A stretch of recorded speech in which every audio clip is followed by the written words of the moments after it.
अस्सलाम वालेकुम। मैं हूं मोहम्मद इस्माइल और आप देख रहे हैं स्मैश कोड। आज के इस लेक्चर में हम फॉर्म्स को पढ़ेंगे, लेकिन सिंपल सीएसएस से नहीं, बूटस्ट्रैप से। और ये देखेंगे कि हम फॉर्म्स को रिस्पॉन्सिव कैसे बना सकते हैं बूटस्ट्रैप से।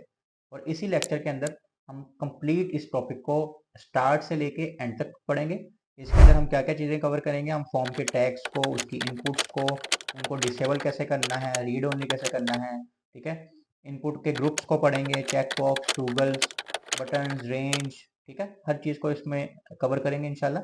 इसके अलावा हम फ्लोटिंग लेबल्स देखेंगे कि वो बूटस्ट्रैप से हम फ्लोटिंग लेबल्स कैसे बनाते हैं, जिससे आपका जो यूज़र एक्सपीरियंस है वो बहुत अच्छा हो जाता है, ठीक है। और इसके अलावा हम टूल टिप्स और फॉर्म्स की वैलिडेशन भी इसी लेक्चर में पढ़ेंगे। तो आपने लेक्चर को एंड तक देखना है ताकि आपको बूटस्ट्रैप से फॉर्म्स यूज़ करने आ जाएं, और उसमें काफ़ी न्यू न्यू चीज़ें हम पढ़ेंगे और काफ़ी एक्स्ट्रा ऑर्डिनरी चीज़ें हैं जो आपने पहले नहीं पढ़ी होंगी। तो लेक्चर को कंप्लीट देखना है। आइए शुरू करते हैं।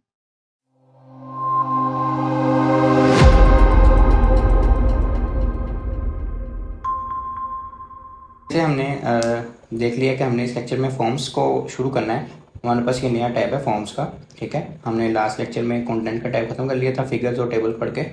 तो आज हम फॉर्म्स को पढ़ेंगे, ठीक है। तो फॉर्म्स का ओवरव्यू ले लेते हैं। फॉर्म्स में हमारे पास डिफरेंट किस्म के टॉपिक्स हैं जो हमने इसमें कवर करने हैं पूरे फॉर्म्स के चैप्टर्स में, तो मे बी एक से ज़्यादा लेक्चर हो जाए। तो फॉर्म कंट्रोल है हमारे पास, लेक्ट है, चेक एंड रेडियोज़ हैं, रेंज, इनपुट, ये आपने ऑलरेडी चीज़ें आपको पता है, ये सारी HTML के एलिमेंट्स हमने पढ़े हुए हैं, ठीक है। तो एक एक करके इनके टॉपिक्स पे जाते हैं हम। फॉर्म्स का जो ओवरव्यू है वो ये बता रहे हैं कि हमें जो इनपुट्स यूज़ करनी है ना फॉर्म्स के अंदर, जब भी हम यूज़ करें उनकी जो टाइप है ना, वो ऑल इनपुट्स के हम सही से देंगे ना अगर, तो मोस्ट ऑफ द वर्क हमारा पहले ही हो जाता है। उन्हें बूटस्ट्रैप ने उसको उस हिसाब से सेट किया होता है। कुछ वैलिडेशन होती है, वैलिडेशन का मतलब है जावास्क्रिप्ट की कुछ चीज़ें होती हैं, रिस्ट्रिक्शंस कह लें आपके। ईमेल की जो इनपुट है उसमें ईमेल ही लिख सकते हैं, पासवर्ड की इनपुट है उसमें पासवर्ड ही लिख सकते हैं, नंबर की इनपुट है तो उसमें नंबर ही लिख सकते हैं।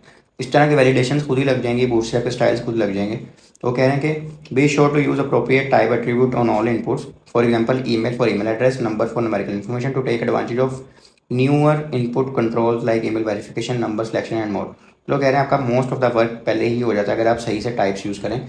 जैसे वो ये बता रहे हैं कि यहाँ पे आप ईमेल की टाइप अगर ईमेल एड्रेस यूज़ करेंगे, और अब मैंने ये देखें ईमेल नहीं लिखी और मैं यहाँ सबमिट करूँगा ना, तो खुद ही एरर दे देगा कि आपकी ये जो जो भी लिख रहे हैं उसमें एक @ होना चाहिए, उसमें .com भी होना चाहिए। अगर मैं यहाँ पे @ भी लिख दूंगा ना, तो अब वो क्या कह रहा है कि .com भी होना चाहिए सही करके, यानी कि आपने दी नहीं है। तो अब अगर हम इसमें यहाँ पे सही करके कोई ईमेल लिखेंगे तो वो कुछ नहीं कहेगा, ठीक है। ये उसने सबमिट कर लिया।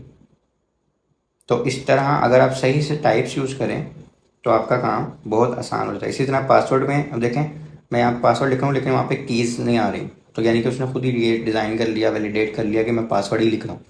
कैसे हो रहा है ये सारा कुछ टाइप से। यहाँ पे ये टाइप पासवर्ड दी हुई थी, यहाँ पे टाइप ईमेल दी हुई थी, ठीक है। इसीलिए इस तरह आपने करना है। ये चेकआउट, ये आपने चेक बॉक्स बनाया हुआ है, ये बटन बनाया हुआ है, ठीक है। तो ये उन्होंने कहा है। उसके बाद कहीं पे भी आपने किसी भी चीज़ को डिसेबल करना है ना कि यूज़र उसको फिल नहीं ना कर सके, तो हम उसको डिसेबल्ड कर देते हैं, ठीक है। डिसेबल्ड का जस्ट एक वेरिएबल ये यूज़ करते हैं ऐसे करके, ठीक है। वो चीज़ डिसेबल्ड हो जाती है।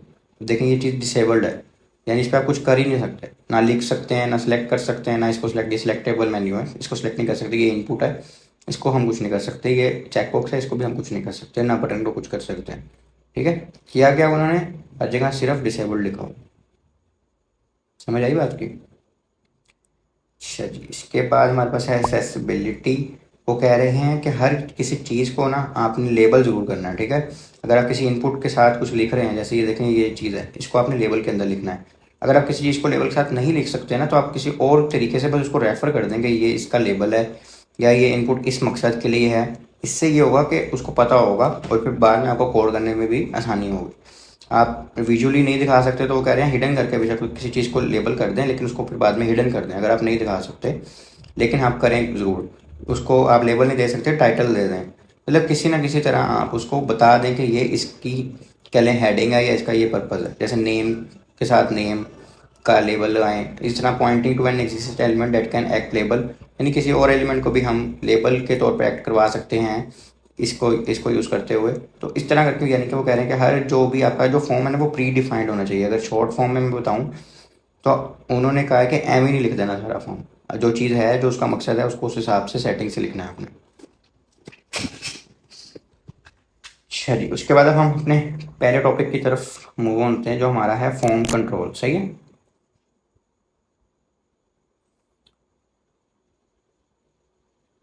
फॉर्म कंट्रोल पे हम देखते हैं जी, सबसे पहले उसने ये एक एग्जांपल दी हुई है कि हम कैसे यानी कि बूटस्ट्रैप का फॉर्म यूज़ कर सकते हैं बहुत इजीली। ठीक है, ये हम कॉपी करते हैं, एक नई फाइल बनाते हैं अपने पास।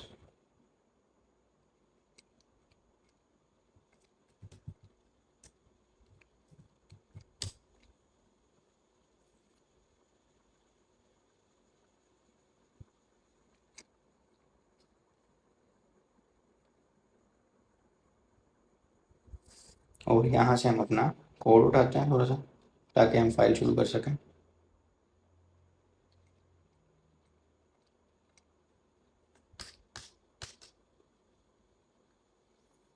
ये हमने हेड उठा लिया। आप ये लिख भी सकते हैं दोबारा दोबारा, मैं जस्ट ये टाइम बचाने के लिए लिख रहा हूँ। और यहाँ से हमने क्या उठाना है, स्क्रिप्ट का टैग। ठीक है,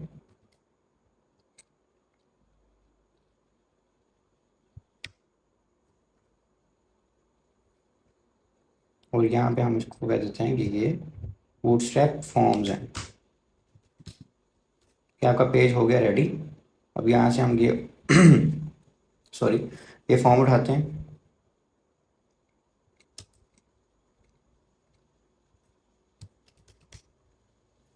अब उसने ये फॉर्म बना के रखा हुआ है, मैं आपको सारा फॉर्म समझा भी देता हूँ। ये उसने एक लेबल यूज़ किया है। ठीक है, अब लेबल का आपको ऑलरेडी पता है लेबल और इनपुट कैसे यूज़ करते हैं, हमने HTML में पढ़ा हुआ, तो मैं इसको डीपली नहीं पढ़ाऊंगा। उसने इस लेबल को इनपुट के साथ लिंक करने के लिए फॉर में भी लिख दिया और इसको आईडी भी दे दी। जो यहाँ पे फॉर में लिखते हैं वो यहाँ पे आईडी दे दें तो इसके साथ ये लिंक्ड हो जाता है। इसको उसने class they the form label की, तो ये से खुद ही स्टाइल उठा लेगा बूटस्ट्रैप के। इधर उसका नाम लिख दिया, इनपुट के अंदर उसने प्लेस होल्डर लिख दी। ठीक है, क्या होती है ये सारा कुछ आपको पता है। टाइप में उसने क्या कहा कि इनपुट टाइप ईमेल है, और इधर भी उसने फॉर्म कंट्रोल की क्लास दे दिया। अब ये फॉर्म कंट्रोल असल में सारा काम कर रही है। ठीक है, इस इनपुट के लिए लेबल के लिए अलग क्लास है और फॉर्म के लिए अलग क्लास है।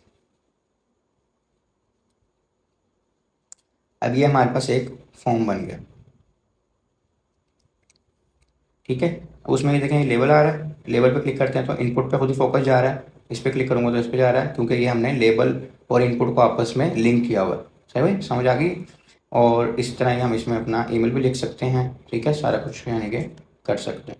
ये एक सिंपल सा उसने एक एग्जांपल दी। अब वो कह रहा है कि अगर आपने साइज़, इन चीज़ों का साइज़ भी सेट करना है ना, तो आपने फॉर्म कंट्रोल के साथ LG या SM लिख देना, तो आपकी जो इनपुट है ना उसका जो साइज़ है उस हिसाब से सेट हो जाएगा।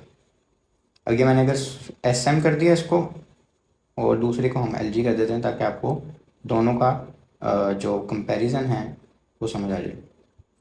इसको हम कर देते हैं LG, ऊपर वाले को मैंने क्या कर दिया था SM। अच्छा, अब ये साइज़ है, इसमें कंफ्यूज नहीं होना कि उन्होंने ब्रेक पॉइंट्स नहीं लगाए मीडिया एक्यूरेसी के लिए, ये सिर्फ साइज़ है। ठीक है, ये इसका साइज़ उन्होंने बड़ा कर दिया, इसका साइज़ उन्होंने छोटा कर दिया। पहले एक एवरेज साइज़ था, तो इसको भी स्मॉल कर दें हम।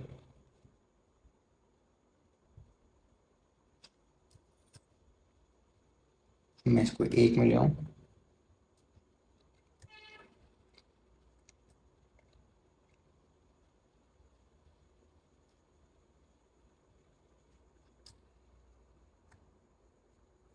अब हम रिफ्रेश करें तो ये देखें ये भी स्मॉल हो गया और ये अभी भी स्मॉल ही है।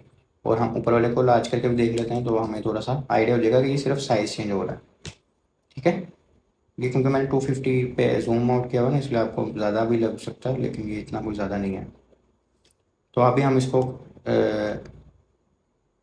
SM कर देते हैं और इसको LG कर देते हैं।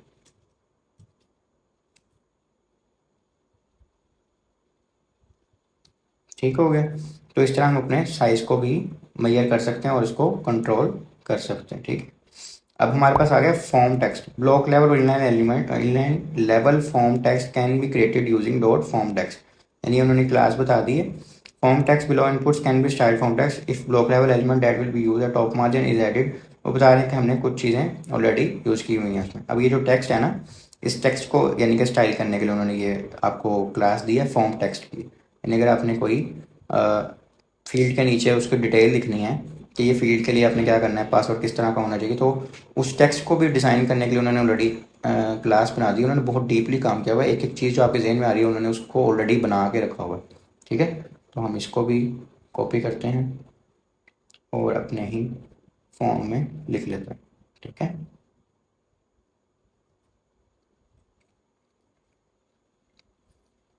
अब आप एक और बात का ये देखें कि अभी हमने फॉर्म का टैग भी नहीं लगाया और ये सारा काम हो रहा है हमारा, यानी कि सारा सेटअप हो रहा है, इतना अच्छा हमारा फॉर्म बन गया। अभी हम वो भी लगाएंगे तो वो सारा कुछ सेटअप और हो जाएगा। अभी ये उसने इसको नीचे वाले टेक्स्ट को भी स्टाइल कर दिया है, जो प्यारा भी लग रहा है और पता भी लग रहा है कि इसकी जितनी अहमियत है उसने उसको उस हिसाब से स्टाइल किया है, यानी कि ज़्यादा फेड भी नहीं किया हुआ, ज़्यादा बोल्ड भी नहीं किया हुआ, ठीक है। और उस हिसाब से उन्हें सेट किया हुआ है। इसमें भी क्या है, ये देखें, ये पासवर्ड का लेबल लगा दिया और ये पासवर्ड की इनपुट लगा दी और इसी में उसने टाइप भी बता दिया है कि वो पासवर्ड है, ठीक है। और ये सारा उसने फॉर्म कंट्रोल से ही किया है। ये सारे जो डिज़ाइन है फॉर्म कंट्रोल से, अभी हम फॉर्म कंट्रोल पे ही हैं, ठीक है। जब नेक्स्ट पे जाएंगे तो मैं आपको वो भी बताऊँ। अच्छा जी, इसके बाद हमारे पास है जी, अब ये हम मतलब कि अगर छोटा सा टेक्स्ट होता तो ये इसके साथ दिया जाता, सही है। जैसे हम इसको भी ट्राई करके देख लेते हैं।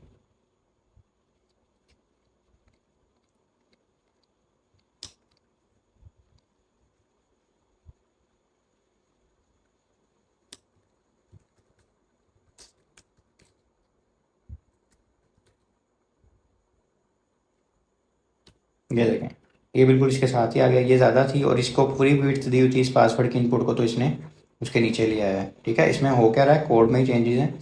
और अब हम जो ये यूज़ कर रहे हैं ये है एक इनलाइन एलिमेंट जो कि है स्पैन, यानी कि अगर हम ऊपर वाले में भी स्पैन यूज़ कर लेते ना डिफ की जगह पे, तो आपका वो उसी के साथ ही आ जाता।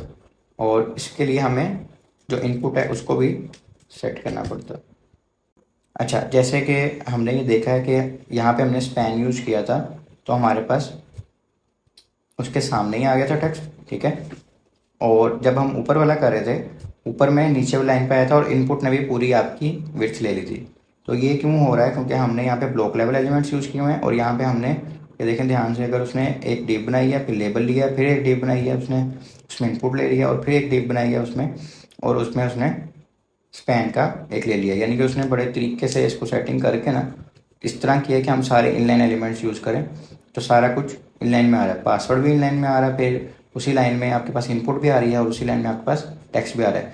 इसमें क्या हो रहा है, इसमें सारे ही ब्लॉक लेवल एलिमेंट है, लेबल भी, इनपुट भी, और फिर यहाँ पे उसने डायरेक्टली जो भी आपका पासवर्ड का ये जो टेक्स्ट यूज़ किया हुआ है उसको भी एज अ ब्लॉक लेवल हो रहा है। अगर ये ना भी होता ब्लॉक लेवल, ऊपर वाला अगर ब्लॉक लेवल है तो फिर उसके साथ नहीं आ सकता, वो नीचे वाली लाइन पे ही आएगा। तो ये आप अपने हिसाब से जिस तरह चाहें उसको डिज़ाइन कर सकते हैं। अच्छा, उसके बाद अब हमने पहले भी देखा था कि डिसेबल, हम किसी भी चीज़ को ना डिसेबल कर सकते हैं। उसमें क्या होता है, उस पर आप कुछ भी नहीं कर सकते, वो एक किस्म का ना ना कोई भी यूज़र कुछ को कुछ भी नहीं कर सकता। हम किसी भी चीज़ को अगर डिसेबल कर दें, अब जैसे ये लेबल है, ठीक है, इसके अंदर हम लिख दें डिसेबल्ड।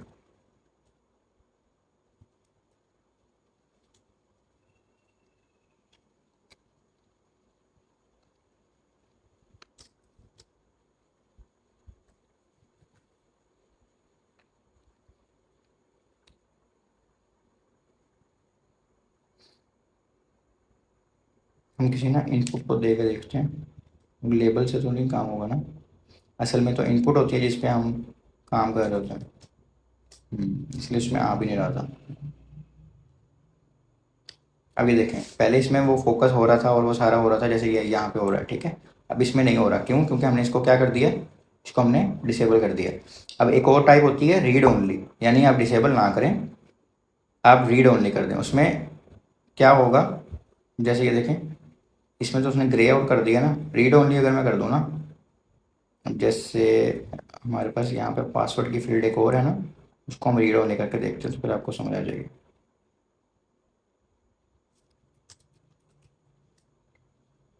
इसने यहाँ पे बताया भी हुआ है, at the read only boolean attribute on an input to prevent modification of the inputs value, यानी कि उसकी वैल्यू आपको शो हो रही होगी, उसमें आपका कर्सर भी जा रहा होगा, लेकिन आप उसको एडिट नहीं कर सकते होंगे उस वैल्यू को। जैसे अब यहाँ पे मैं लिख रहा हूँ, मैं कुछ भी कर सकता हूँ ना, ठीक है, यहाँ भी मैं लिख रहा हूँ, कुछ भी कर सकता हूँ, लेकिन अगर मैं रिफ्रेश कर दूँ और जो यहाँ पे लिखा होगा ना उस पर मैं कुछ भी नहीं कर सकता हूँ, यानी कि अब देखें मैं लिख भी रहा हूँ ना तो इस पर कुछ लिखा नहीं जा रहा।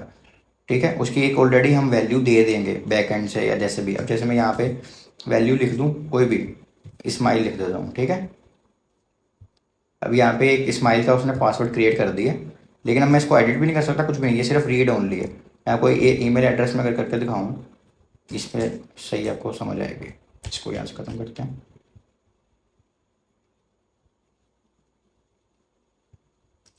इसको हम वैल्यू दे देते हैं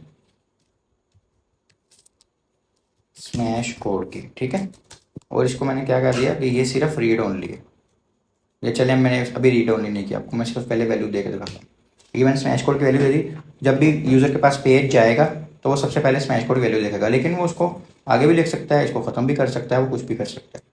लेकिन जैसे ही मैंने इसको कह दिया कि ये रीड ओनली है, कि यूज़र सिर्फ पढ़ सकता है इस वैल्यू को, कुछ कर नहीं सकता, तो अब मैंने रिफ्रेश किया, अब ना मैं इस पर टाइप कर सकता हूँ ना इसको ख़त्म कर सकता हूँ, कुछ भी नहीं कर सकता। ठीक है, तो ये रीड ओनली का काम होता है। और डिसेबल में तो वो पूरी डिसेबल होती है, उसके अंदर भी कोई वैल्यू आ रही होगी ना तो वो नज़र आएगी, लेकिन वो डिसेबल होगी, इसको कुछ भी नहीं कर सकते। यानी कि अब हम ये देखते हैं,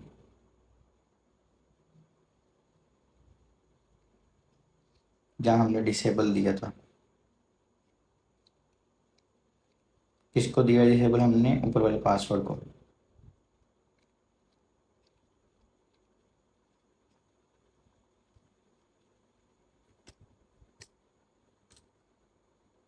तो हमने उसको एक वैल्यू दे दी। ठीक है, देखो उसमें 3 करेक्टर्स आ गए हैं, लेकिन वो भी हम देख नहीं सकते। पहली बात तो वो पासवर्ड है, दूसरी बात ये डिसेबल है, और हमने रीड ओनली भी नहीं किया हुआ। ठीक है, लेकिन अगर हम एक और यहाँ पे इनपुट बना दें, मैं आपको डिसेबल भी इसी में करके दिखाता हूँ।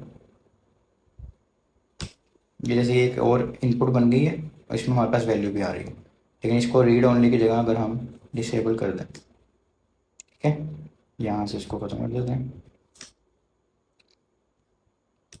तो भी देखें इसमें भी वैल्यू आ रही है, लेकिन वो ग्रे आउट हुई हुई है। इसमें भी वैल्यू आ रही है लेकिन वो ग्रे आउट नहीं हुई हुई।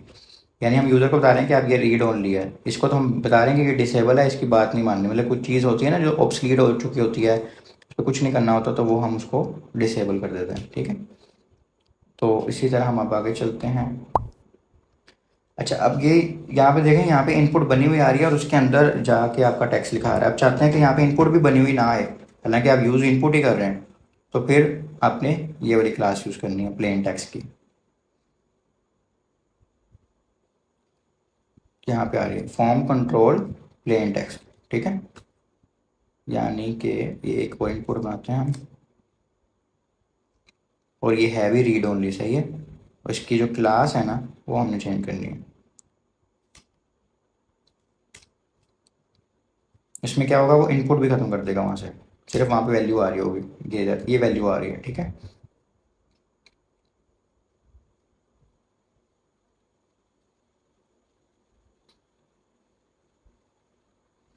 अच्छा, उसके बाद इसका वैसे मोस्टली काम कब होता है, जैसे अब हम आपने लॉगिन किया, अब आपका यूज़र नेम उनके पास ऑलरेडी है, हालांकि वो इनपुट में गया था, तो वहाँ पे हम दिखा सकते हैं अगर हमने एडिट नहीं करवाना, क्या अपनी ईमेल दिखा सकते हैं या कुछ भी।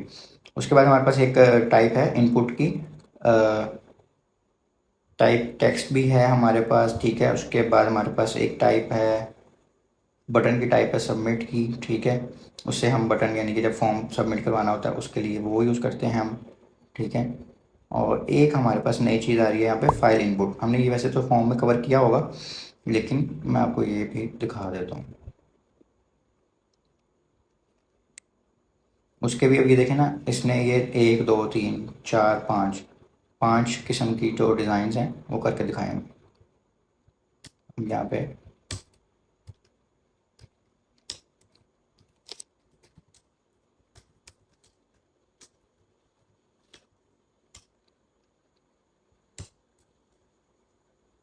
अब इसमें क्या हो रहा है,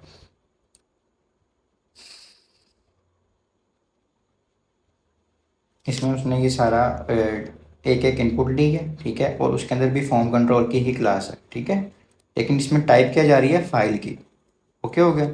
अब उसने इसमें डिफरेंट किस्म के यूज़ केसेस भी आपको बताए हैं। सबसे पहले में क्या है हमारे पास, फॉर्म कंट्रोल सिंपल उसने दिखाया है, तो उसमें कैसा आ रहा है, सिंपल जो आपके पास फाइल कंट्रोल आएगा और ऊपर टेक्स्ट लिखा हुआ आ रहा है।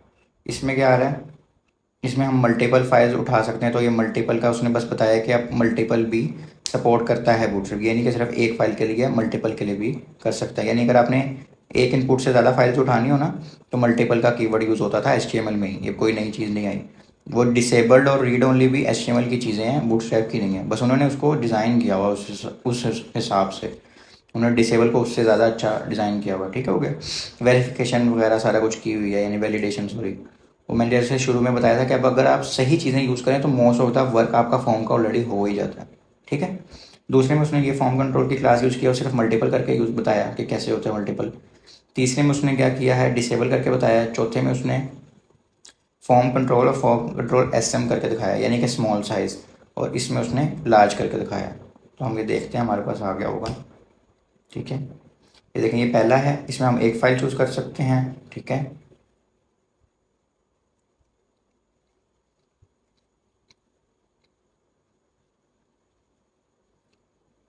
और उसके बाद हम देखते हैं, हम मल्टीपल भी चूज़ करके देख लेते हैं। ठीक है, मैं कुछ चेक कर लूँ बस।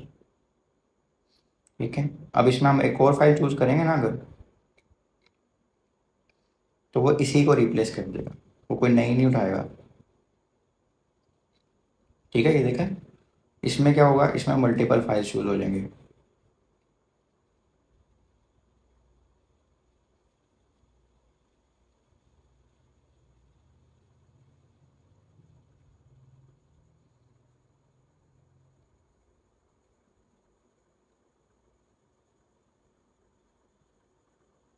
ठीक है, अब यहाँ पे दो फाइल्स हैं, यहाँ पे शो नहीं कर रहा, लेकिन यहाँ पे दो फाइल्स हो गई हैं आपके पास। उसके बाद ये जब हम आगे बैकएंड वगैरह करेंगे तो आपको समझ आ जाएगी, इसकी भी कोई इतना कोई खास चीज़ नहीं। इसमें डिसेबल है, इसमें आप फाइल चूज़ ही नहीं कर सकते। इसमें उसका साइज़ छोटा किया हुआ है, स्मॉल। ठीक है, और इसमें उन्होंने लार्ज कर दिया इसका। वैसे नॉर्मल साइज़ ये है, ये लार्ज है, और ये स्मॉल है। होने इससे भी वही काम है जो बाकियों से हो रहा है, फाइल्स ही उठानी है। ठीक है, तो इस तरह करके हम ये उठा सकते हैं फाइल्स, यानी कि फाइल से अपलोड कर सकते हैं अपने कंप्यूटर से, और इसको इस कह लें कि इनपुट को हम यूज़ कर सकते हैं। ठीक है, उसके बाद हमारे पास रिसाइजिंग भी हो गया, डिसेबल भी हो गया। अब हम कलर पे चलते हैं। एक हमारे पास इनपुट है, अच्छा, डिफरेंट किस्म की इनपुट्स आएंगी और बहुत सारी ऐसी हैं जो मैं नहीं भी पढ़ा रहा ना, शायद मैंने HTML में पढ़ाई हो, लेकिन वो होती हैं। तो आपको जिस तरह की इनपुट चाहिए हो ना, आप देख सकते हैं, W3 स्कूल पर जाकर देख सकते हैं, या जैसे मर्जी आप। अब ये एक इनपुट है जिसकी फाइल टाइप है सॉरी, फाइल नहीं, जिसकी टाइप है कलर। उसमें क्या होता है, कलर पिकर से हमें बना के दे देते हैं। ये देखें, इस पर मैं क्लिक करूँगा और यहाँ से मैं कोई भी कलर यहाँ से उठा सकता हूँ। ये कलर की वैल्यू एक बन जाती है, जैसे ये नीचे भी आ रही है, और फिर हम उसको यूज़ कर सकते हैं, बैकएंड में सेव कर देते हैं जो भी यूज़र चूज़ करता है, और फिर हम उस हिसाब से अपना डिज़ाइन भी कर लेते हैं। जैसे अब एक हम वेबसाइट क्रिएट कर रहे हैं प्रोफेशनली, उसमें क्या है, हमने यूज़र को अपीयरेंस दी हुई है कि वो यहाँ से कलर सेलेक्ट करेगा ना, वही उस पूरी वेबसाइट का बैकग्राउंड कलर हो जाएगा। तो कैसे हो रहा है, वो इसी इनपुट से हो रहा है। चलिए, उसके बाद ये डाटा लिस्ट हैं, इसमें हमारा कोई ख़ास काम है नहीं। ठीक है, data list allow you to create a group of options that can be assessed and auto completed from which within an input these are similar select elements. अच्छा, सेलेक्ट एलिमेंट्स की ये बात कर रहे हैं। ठीक है, इसके लिए भी उसने बनाया हुआ है फॉर्म कंट्रोल, यानी कि असल में उन्होंने किया क्या है, चीज़ों को ना कैटेगराइज कर दिया। कुछ चीज़ें फॉर्म कंट्रोल में डाल दी हैं, अभी आप आगे पढ़ेंगे ना आपको समझ आएगी। कुछ चीज़ें उन्होंने चेक बॉक्सेस के लिए डाल दी हैं, तो जो चीज़ें फॉर्म कंट्रोल में लाई करती थी उसने फॉर्म कंट्रोल में डाल दी हैं। ठीक है, और उसको उस हिसाब से डिज़ाइन भी कर दिया।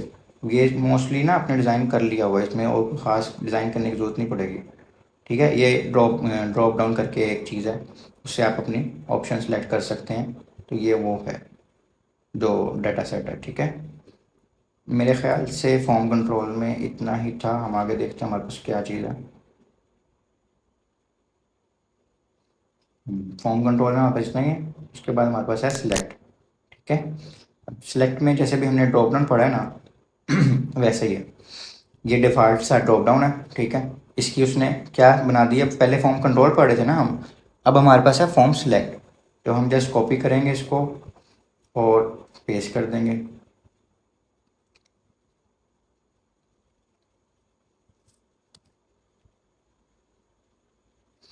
हम यहाँ का मिल देते हैं फॉर्म सिलेक्ट। ठीक है, और यहाँ पे वो पेस्ट कर देते हैं। इसमें भी क्या हो रहा है, कुछ भी नहीं, उसने मतलब कोई क्लासेस कोई ख़ास यूज़ नहीं की, एक क्लास यूज़ किया फॉर्म सेलेक्ट की और ये उसने डिज़ाइन करवा दिया सारा। ये देखें कितनी अच्छी सी उसने बना दी है। ड्रॉप डाउन से हम सेलेक्ट कर सकते हैं, ठीक है। इसको और भी हम अपने हिसाब से डिज़ाइन कर सकते हैं, कस्टमाइज़ भी कर सकते हैं, जो मर्ज़ी कर सकते हैं, लेकिन उसने कैटेगराइज करके जो प्री डिफाइंड उसने स्टाइल्स देने थे ना, वो उसने उसको दे दिए, ठीक है। अब इस तरह ही हम इसकी साइजिंग भी चेंज कर सकते हैं, जैसे हमने पहले भी देखा है। लार्ज भी कर सकते हैं, उसमें हमने इसको मार्जिन बॉटम उसने दी हुई है। जो आप सारी और पीछे से भी पढ़ रहे हैं ना क्लासेस, वो इकट्ठी ही यूज़ होनी है। अभी ये एक टॉपिक पूरा हो जाए ना फॉर्म का, हम कंपोनेंट्स पे जाएंगे, जिसमें आपको समझ आएगी कि हमने जो पहले लेक्चर में पढ़ा था वो भी हम किसी भी चीज़ में यूज़ कर सकते हैं। ज़रूरी नहीं कि वो सिर्फ उसी में यूज़ होगा। जैसे मार्जिन बॉटम है, हमें अगर यहाँ चाहिए तो हम यूज़ कर सकते हैं, इतना कोई मसला नहीं है। इसलिए वो सिर्फ आपको कॉन्सेप्ट दे रहे हैं चीज़ों को इकट्ठा मिला के, ताकि आपको समझ आए कि हम कोई भी चीज़ यूज़ कर सकते हैं। उन्होंने जस्ट किया क्या है, जैसे हम स्टाइल शीट यूज़ करते थे और हम हर चीज़ यानी कि स्टाइल कर सकते थे अपने अपने हिसाब से, उन्होंने भी यही किया हुआ है, ठीक है। हम जस्ट कर ये रहे हैं कि हम CSS लिख नहीं रहे, हम क्लासेज के ज़रिए से सारी CSS कर रहे हैं। अब ये देखें, उसने एक लार्ज साइज़ में कर दिया और एक स्मॉल साइज़ में कर दिया, ठीक है। तो जितनी पॉसिबिलिटीज़ वो दिखा सकते थे उन्होंने वो दिखा दिया। और उसके अलावा जो पॉसिबिलिटीज़ हैं वो अब आप खुद जब ट्राई करेंगे, प्रैक्टिस करेंगे, तो उसके बाद समझ आएगी। ये मल्टीपल के लिए है, यानी कि अगर हमने ज़्यादा करनी है। और इसमें अगर आप एक और चीज़ है, कल से आगे जाके आएगी, साइज़। एक साइज़ का एट्रीब्यूट है, साइज़ जितना भी कर देंगे ना आप, जैसे अभी देखें यहाँ पे मेरे पास 1 2 3 4 ऑप्शंस आ रही हैं, ठीक है। और यहाँ से अगर मैं इसको कर दूँ ना, यहाँ पे एक एट्रीब्यूट दे दूँ साइज़ का, जैसे एक मल्टीपल का है ना एक से ज़्यादा सेलेक्ट करने के लिए, ऐसे ही साइज़ का यानी ड्रॉप डाउन से भी आप एक से ज़्यादा सेलेक्ट कर सकते हैं। ऐसे ही मल्टीपल यानी उसने शो की हुई है यहाँ पे। उसके बाद साइज़ में अगर अब मैं यहाँ दे दूँ ना 2, तो वो जब खोलेगा ना ड्रॉप डाउन, जैसे उसने खोला भी हुआ थोड़ा सा, तो उसमें उसने सिर्फ 2 ही ऑप्शन दिखानी है। यहाँ पे मैं थ्री कर दूंगा, तो जो भी 3 ऑप्शन होगी वो दिखा देगा। यानी इतनी ऑप्शन होनी भी चाहिए कि पहली ऑप्शन की दूसरी होगी तीसरी। और यहाँ पे मैं 4 कर दूंगा तो 4, ठीक है। तो इस तरह भी आप ये कर सकते हैं। ये HTML की चीज़ है, ये भी बूटस्ट्रैप की चीज़ नहीं है। जो जो चीज़ मुझे नहीं लग रही है ना, वो मैं आप लोगों को बता रहा हूँ। डिसेबल्ड हमने ऑलरेडी पढ़ लिया, हम सिर्फ डिसेबल लिखेंगे और वो डिसेबल्ड हो जाएगा, ठीक है। देखें पूरा ड्रॉप डाउन ही डिसेबल हो गया। ये दूसरा वाला आ रहा है क्योंकि हमने इस पर मल्टीपल लिखा हुआ। अगर हम यहाँ से मल्टीपल ख़त्म कर देंगे तो एक ही आएगा और वो डिसेबल है, ठीक है। अच्छा, उसके बाद हम क्या करते हैं जी। अच्छा, फॉर्म सेलेक्ट में भी इतना ही था। उसके बाद है हमारे पास चेक बॉक्सेस और रेडियोस, और मेरे ख्याल से यही हमारा लास्ट टॉपिक होगा इसमें, और फिर बाकी सारा हम नेक्स्ट टॉपिक में कवर कर लेंगे, ठीक है। अच्छा, चेक बॉक्स और रेडियोस में क्या सीन है, उसने यहाँ पे बताया भी हुआ सारा कि हमारे पास जो क्लास होगी वो होगी फॉर्म चेक, ठीक है। और उसमें भी यही है कि इनपुट और लेबल्स आप सही से यूज़ करें। और उसके अलावा उन्होंने उसके क्योंकि उस हिसाब से उन्होंने टारगेट भी किया हुआ ना चीज़ों को। अब जैसे ये डिफ़ॉल्ट चेक बॉक्स हैं जो सिंपल हमारे चेक बॉक्स होते हैं, ठीक है। तो अगर आपने वो यूज़ करने हैं तो उसके लिए उन्होंने फॉर्म चेक के लिए क्लास बनाई हुई है,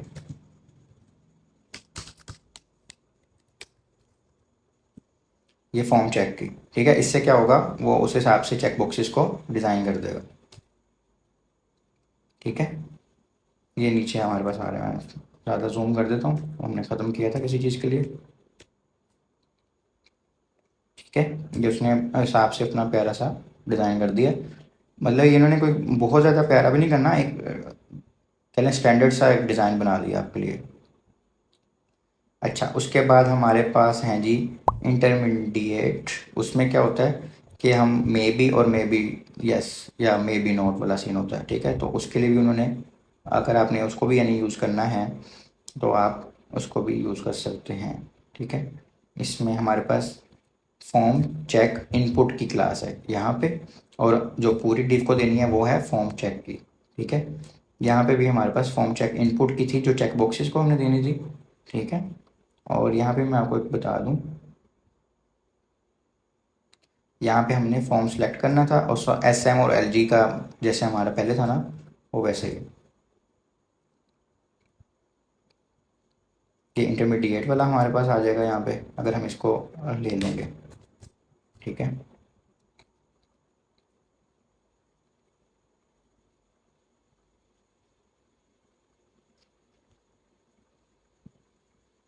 ये हमारा इंटरमीडिएट वाला भी आ गया, ठीक है।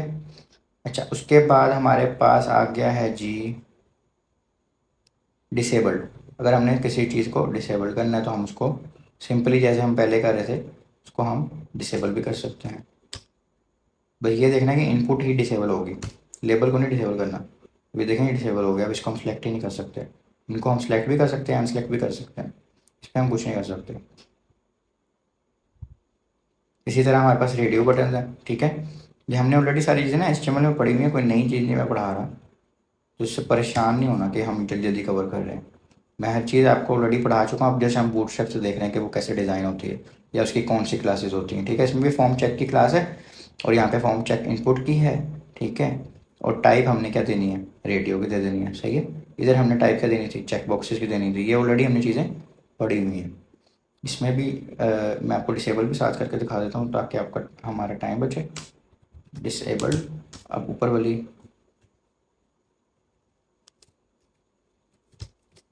ऊपर वाली हम यूज़ कर सकते होंगे और नीचे वाली हमारी डिसेबल्ड हो जाएगी, ठीक है। तो देखिए हम इसको सेलेक्ट और अनसेलेक्ट कर सकते हैं, क्योंकि अभी एक ही ऑप्शन है तो इसको सिलेक्ट कर सकते हैं। अगर एक से ज़्यादा ऑप्शन होती है ना, जैसे हमारे पास ये ऑप्शन है, इसको हम कॉपी कर देते हैं दूसरे में। अब हमारे पास 3 रेडियो बटन बन जाएंगे, ठीक है। तो अब हम इसको सिलेक्ट भी कर सकते हैं, इसको भी सिलेक्ट कर सकते हैं, ठीक है। इन दोनों में से कोई ये होता है ना कि A B C D कौन सी ऑप्शन सही है, इस तरह करके रेडियो बटन सेलेक्ट होते हैं। यानी जब एक एक से ज़्यादा आंसर हो लेकिन आप आंसर एक ही दे सकते हो, लेकिन इसको हम कुछ भी नहीं कर सकते क्योंकि ये डिसेबल्ड है, ठीक हो गया। एक नई चीज़ है यहाँ पे स्विचेज, मेरे ख्याल से मैंने HTML में नहीं पढ़ाई ना ही CSS में, तो ये हम यहाँ पे पढ़ेंगे। स्विचेज में क्या होता है कि आपने फॉर्म चेक और फॉर्म स्विच की क्लास देनी है यहाँ पे, ठीक है। और ये क्या करेगा, आपके जो चेक बॉक्सेज हैं है वही सारा कुछ, लेकिन टाइप भी चेक बॉक्सेज है। रोल हमने सिर्फ इसको स्विच का दिया है, पर इससे कुछ चेंज नहीं होगा। जस्ट एक बैकएंड को बाद में पता चल जाएगा कि ये रोल है, लेकिन इससे यानी स्टाइल नहीं चेंजेस होंगे, लेकिन आपने ये लिखना ज़रूर है। और हमने ये क्लास दी है फॉर्म चेक इनपुट की, जो कि हम यहाँ पे भी दे रहे थे। यहाँ पे फॉर्म चेक दे रहे थे, बस यहाँ पे हमने एक और एक्स्ट्रा क्लास दी है फॉर्म स्विच की, और इसमें एक्स्ट्रा कोई चीज़ नहीं दी। और ये हमारे जो चेक बॉक्सेज है ना, ये उसको स्विचेस बना देगा।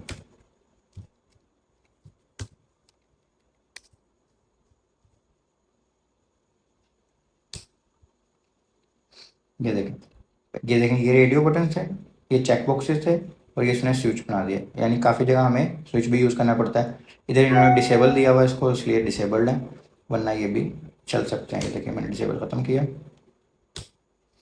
ये देखें ये भी चलने लग गया, ये भी चलने लग गया, ठीक है। और अभी मैं यहाँ से अगर फॉर्म स्विच की क्लास ख़त्म कर दूँ ना,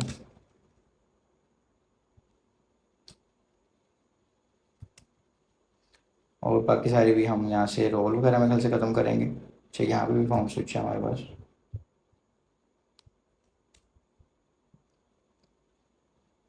तो बहरहाल ये चेक बॉक्स बन गया। क्यों बन गया, क्योंकि हमारे पास वहाँ पे फॉर्म स्विच की क्लास नहीं थी, ठीक है।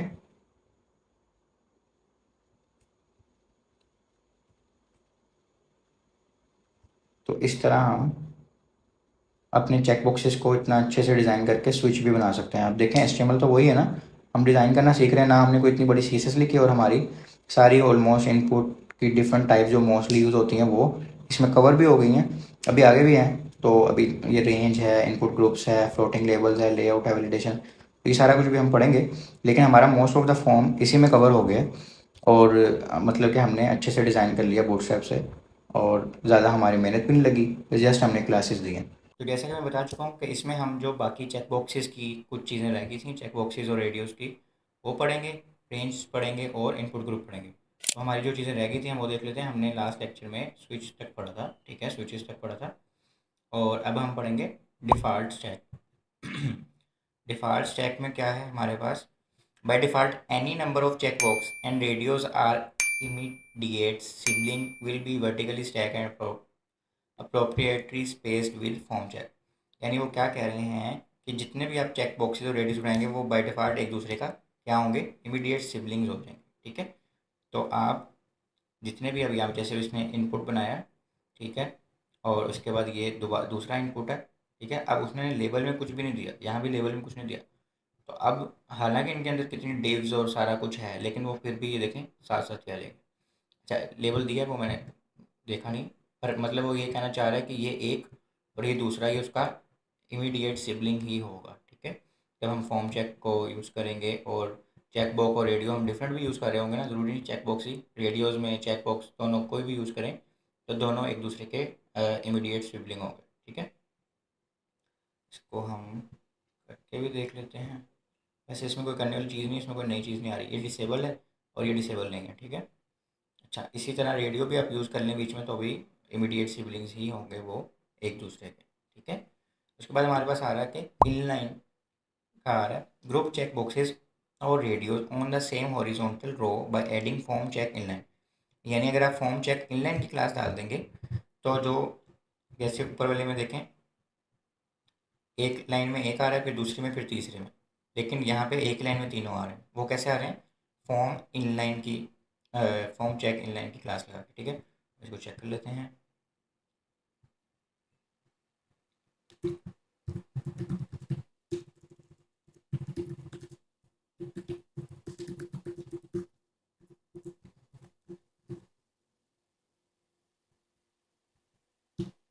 ठीक है, और हमारे पास ये देखें ये तीनों एक ही लाइन में आ गए, वरना हमने यहाँ पे भी देखें ये दो रेडियो बटन यूज़ किए हुए हैं, तीन बल्कि यूज़ किए हुए हैं, लेकिन वो लाइन बाय लाइन आ रहे हैं। तो उसने खुद ही उसको डिस्प्ले इनलाइन दे के वो सारे स्टाइल्स दे दिए जो हम इनलाइन करने के लिए यूज़ करते थे, और हमें इतनी मेहनत नहीं करनी पड़ी, हमने सिर्फ एक क्लास चेंज की है और हमारा काम हो गया, ठीक है। अब एक और चीज़ है कि रिवर्स, यानी कि put your check box ready box and switches on the opposite side. यानी आपने वैसे लेफ्ट साइड पे आते हैं ना बाय डिफ़ॉल्ट, अगर आपने लेफ्ट साइड पे नहीं दिखाने, सपोज़ आप उर्दू का कोई पेज बना रहे हैं या अरबी का कोई पेज बना रहे हैं, तो उसमें आप, क्योंकि किसी भी लैंग्वेज में वेबसाइट बन सकती है, ये हमेशा याद रखना, सिर्फ इंग्लिश में नहीं होती, तो उसमें आप फॉर्म चेक रिवर्स की क्लास यूज़ करेंगे। हमेशा याद रखना जब भी हम किसी भी बूटस्ट्रैप को यूज़ करें तो एक उसकी बाय डिफ़ॉल्ट क्लास होती है जो उसको वो चीज़ बनाती है। अगर उसके ऊपर कोई चीज़ यूज़ करनी होती है तो फॉर्म चेक रिवर्स, यानी कि ये डबल क्लास लगेगी। अगर आप सिर्फ फॉर्म चेक रिवर्स करेंगे तो फॉर्म चेक वाली चीज़ें नहीं लगेंगी, अलग अलग क्लास के अलग अलग यानी कि काम है। तो जो दो लगी हुई हैं जहाँ पे वो दो ही लगेंगी, ठीक है। फॉर्म रिवर्स पे उन्होंने फॉर्म रिवर्स वाली सिर्फ स्टाइलिंग की हुई है, और सिर्फ अगर आप फॉर्म चेक करेंगे, फॉर्म चेक वाली यूज़ करेंगे तो उस पर जो बाय डिफ़ॉल्ट उन्होंने स्टाइलिंग दी हुई है वो यूज़ हो जाएगी, फिर उसमें रिवर्स नहीं होगा ना। अच्छा, ये हमने लगा लिया, अभी देखें ये राइट साइड पे आने लग गए। इसी को मैं रिवर्स को अगर ख़त्म कर दूँ,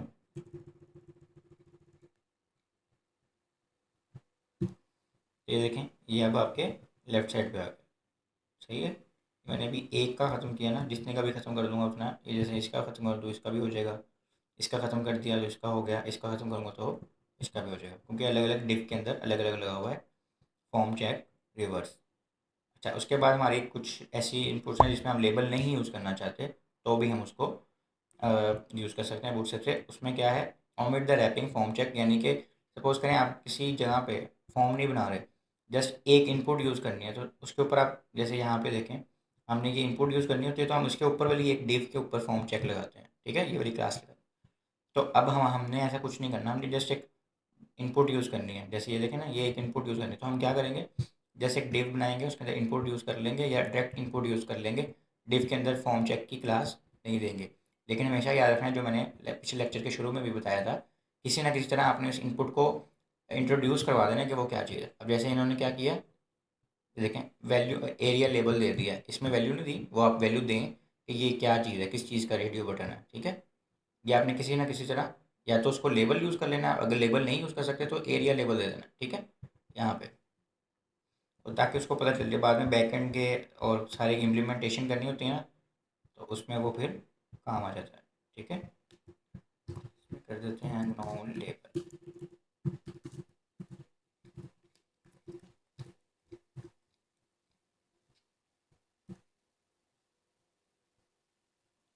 ये आपके पास बटन आ गए और इनके साथ कोई लेबल भी नहीं लगा हुआ, ठीक है। तो मेरे ख्याल से यही चीज़ें रहती थी। अच्छा, टूगल बटन हमारा रहता है, टूगल बटन में हमारे पास क्या है कि जो हमारे चेक बॉक्सेज हैं उसी को हम टूगल बटन भी बना सकते हैं, ठीक है। वो कैसे करेंगे हम? अच्छा जी, create button like check boxes and radio button by using button class and form check label, यानी हम है हमारे पास चेक बॉक्स, लेकिन उसको हम btn की क्लास दे देंगे ना, किसी भी एलिमेंट को btn की क्लास दे देंगे तो वो बटन बना देता है उसको, ठीक है। तो इसको भी वो फिर क्या कर देगा, बटन बना देगा, ठीक है।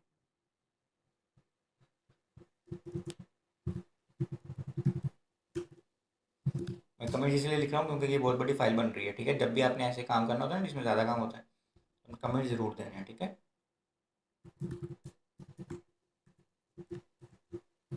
अब इसमें क्या हो रहा है, ये देखें, टाइप चेकबॉक्स ही है, क्लास में बटन कर दिया और चेक भी कर दिया, तो इससे वो क्या कर देगा, इसको चेक बॉक्सेस बना देगा, और सॉरी टूगल बटन बना देगा, ठीक है। इसमें लेबल भी हो गए हमारे, ठीक है। इसको भी इन्होंने क्लास दे दी है, इससे हम कोई भी कलर कर सकते हैं, ज़रूरी नहीं है हम सिर्फ प्राइमरी लिखें। प्राइमरी एक कलर का नाम है, ये मैंने आपको पिछले लेक्चर्स में बहुत अच्छे से क्लियर किया था कि हम यहाँ पे कलर कोई भी कर सकते हैं, ठीक है। जैसे हम इसको डेंजर कर देते हैं, ये रेड हो गया, ठीक है, क्योंकि ये डिसेबल्ड है इसलिए आपको थोड़ा सा फेड लग रहा है। तो अब हम अगर बटन चेक क्लास देंगे तो वो एक क्या बना दिया उसने, चेक बॉक्स करके वो टूगल करके बना दिया, यानी इसको सेलेक्ट कर लें या इसको सेलेक्ट कर लें या इसको सेलेक्ट, ठीक है, इस तरह करके बना दिया। अगर इसको मैं डिसेबल्ड ख़त्म करूँ ना आपको, थोड़ा शायद और ज़्यादा क्लियर हो आपको। ये देखिए अब 3 हमारे पास बॉक्सेस हैं, इसको सेलेक्ट कर रहा हूँ तो पता लग रहा है सेलेक्ट, ये सिलेक्ट हुआ है। अब इसको कर दूंगा तो वो ये भी सिलेक्ट हो गया, ठीक है। मतलब कि हम सेलेक्ट कर सकते हैं, इसको मैं वापस अनसेलेक्ट कर रहा हूँ, ठीक है, देख रहे हैं फ़र्क पड़ रहा है ना। तो टोगल भी इसी तरह काम करता है, ठीक है। अभी इसमें हम आगे जाएंगे तो आपको और इसकी बेहतर समझ आ जाएगी। अभी देखिए उन्होंने क्या किया है कि जो चेकड होगा उसके ऊपर ये एक सर्कल सा बना हुआ आ जाएगा, ठीक है। ये देखिए बटन चेक फॉर, ये उन्होंने क्लास का नाम रखा हुआ है।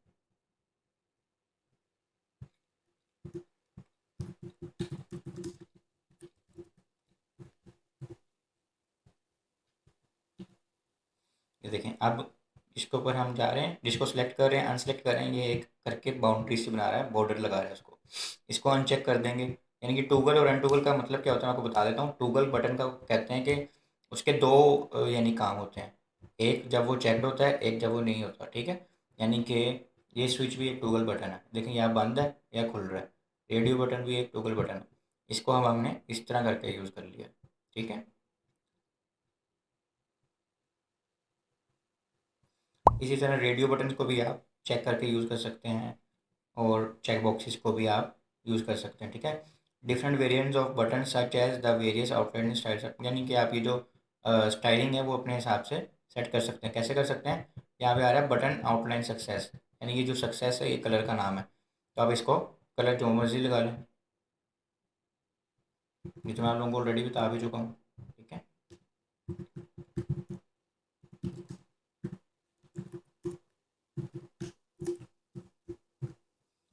मैंने बी आर से लगाया ताकि हम अगली लाइन पे चले जाएं।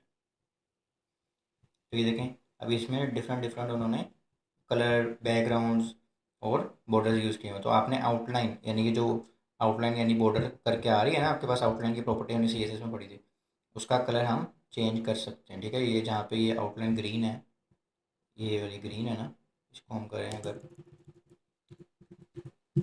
वार्निंग, ठीक है। अच्छा हमने ना गलत जगह चेंज किया, क्लास चेंज करनी थी ना हमने। यहाँ पे सक्सेस आ रहा है, इसको हमें वार्निंग करना है,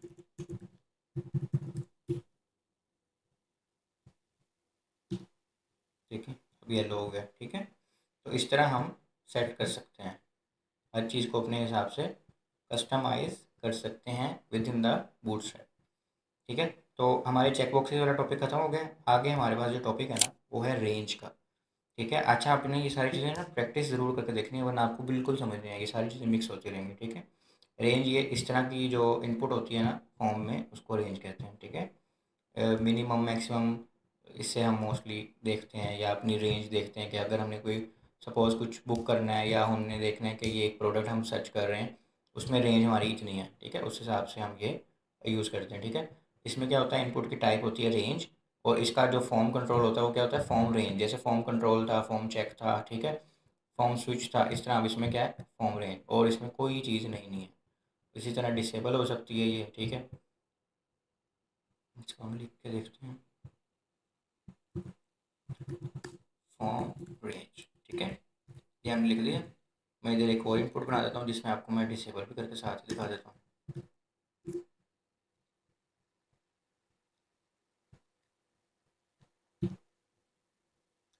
ये देखिए अब हमारे पास ये रेंज आ रही है, ठीक है।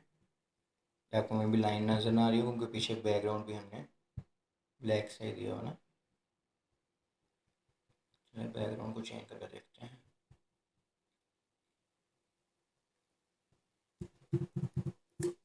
और ये नहीं कि हमने अगर बूटस्ट्रैप यूज़ कर लिया तो हम सीजस नहीं यूज़ कर सकते, हम कर सकते हैं, बस दोनों को फिर आपस में आपको मेंटेन करना पड़ता है, ठीक है।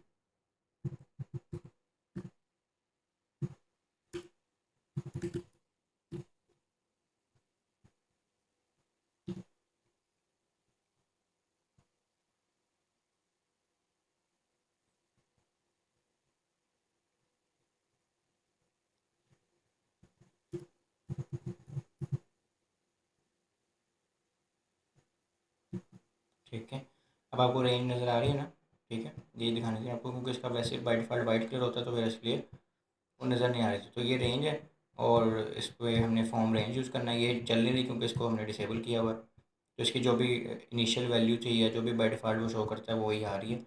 ना उसको हम छेड़ सकते हैं, ना हम उसको कुछ भी कर सकते हैं, ठीक है। और इसमें रेंज में हम देखते हैं वहाँ पर और क्या चीज़ है, मिनिमम और मैक्सिमम वैल्यू हम दे सकते हैं। जैसे इन्होंने देखें मैक्सिमम 5 दिया हुआ और मिनिमम 0 दिया हुआ, तो हम इसको ये दे सकते हैं।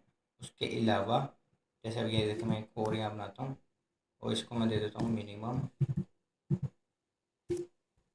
10 मैक्सिमम 100, ठीक है। तो हम जाकर रिफ्रेश करते हैं।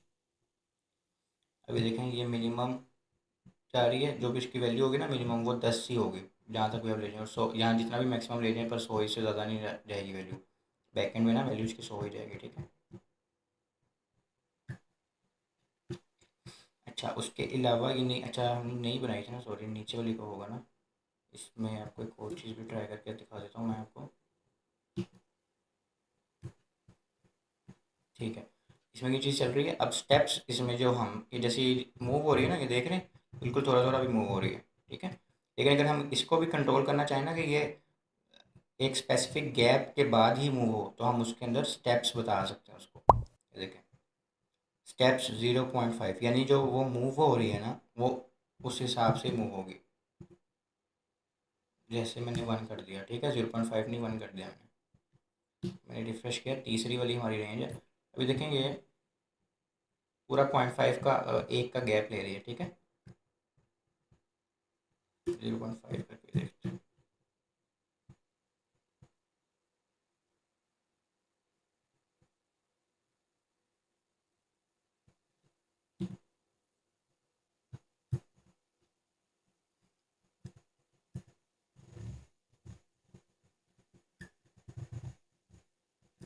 ओके, इसको हम देखते हैं कि हमारा क्यों नहीं चल रहा।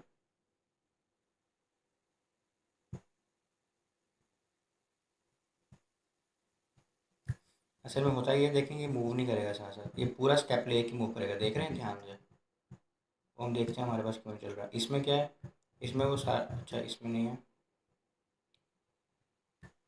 इसमें ये देखें साथ साथ मूव कर रहा है। लेकिन जब हमने इसको स्टेप दे दिया ना तो वो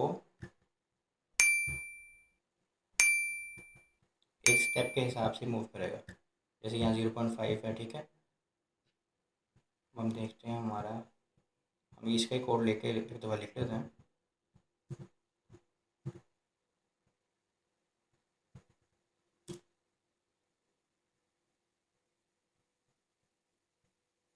अच्छा ठीक है, अब हमने उसमें किया ये हुआ था, एक क्यों नहीं चल रहा था हमारा, कि हमने ना यहाँ पे वैल्यू दी थी 10 और यहाँ 100, तो उसके पास बहुत सारी चीज़ें थी जो कर सकता था। अब उसने 5 के अंदर रह रह के 0.5 के स्टेप्स बनाए तो 10 स्टेप बन गए, तो इसलिए हमें वो बहुत अच्छे से नज़र आ रही थी, ठीक है। यानी कि अब देखें मैं बताता हूँ आपको, देखें अभी स्टेप क्लियर है। उसने क्या किया, यहाँ से 0.5 ये हो गया, फिर ये 0.5 ये 1 हो गया, इसी तरह इसने 10 तक बना दिया। अब यहाँ पे है 100 तक, तो वो बना वो 0.5 ही रहा है, लेकिन हमें महसूस नहीं हो रहा, ठीक है। क्यों नहीं महसूस हो रहा, क्योंकि वो स्टेप्स बहुत छोटे छोटे हैं, और वो रेंज उसकी हमने मिनिमम 5 10 दी हुई है और मैक्सिमम उसकी क्या दी हुई है, 100 दी हुई है। तो जैसे हम इसको दोबारा से 10 कर दें और इसको 100 कर दें तो आपको फिर दोबारा उसकी समझ नहीं आएगी कि हुआ क्या है, कि लेकिन साथ साथ चलने लग गए, क्योंकि अब इसके पास इस पूरी रेंज के अंदर ना 200 स्टेप्स बन गए हैं। अब 10 स्टेप्स बनेंगे, इधर हम इसको 10 कर दें और इसको हम 0 कर दें, ठीक है। तो इसके पास 0.5 के 10 स्टेप्स बन गए, इसलिए हमें मेजर फ़र्क आएगा कि ये देखें फ़र्क आया। समझ आई बात की? तो ये इसलिए पहले नहीं हो रहा था। जब मिनिमम और मैक्सिमम उसको रेंज दे देते हैं हम, तो उसको पता चल जाता है कि उसने किस हिसाब से मूव करना है, ठीक है। अच्छा, उसके बाद हमारे पास रेंज के टॉपिक में इतना ही था। अब हम देखते हैं हमारे पास नेक्स्ट टॉपिक क्या है, और बहुत अच्छा वो टॉपिक है, अपने एक नई चीज़ उसमें मिलेगी आपको। अच्छा, input groups easily extend form control by adding text button or button groups or either side of textual inputs, custom select and custom file inputs। यानी कि अगर हमने चीज़ों को ग्रुप करना हो तो हम वो कैसे कर सकते हैं। जैसे ये देखें, ये एक इनपुट है और ये एक क्या है, ऐड ऑन है, ठीक है, लेबल कह लें आप इसको, इसने इसके साथ ही लगा दिया, ठीक है, लेकिन स्पैन के अंदर, ठीक है। अब मैं आपको करके दिखाता हूँ तो आपको थोड़ी सी समझ आएगी। जैसे ये देखें, हमने ये ऐट द रेट ऑफ बताना था कि यूज़र नेम को इंडिकेट करने के लिए, ठीक है। यहाँ पे यूज़र नेम हम लिख सकते हैं, यहाँ पे हमने एक और चीज़ दिखा दी उसको इनपुट के साथ, यानी कि हम देखें कितना प्यारा सा लग रहा है। इसी तरह हमने ये जो योर वैनिटी यूरल लिखा ना, ये इस पूरे का लेबल होगा इन दोनों इनपुट्स का, ठीक है।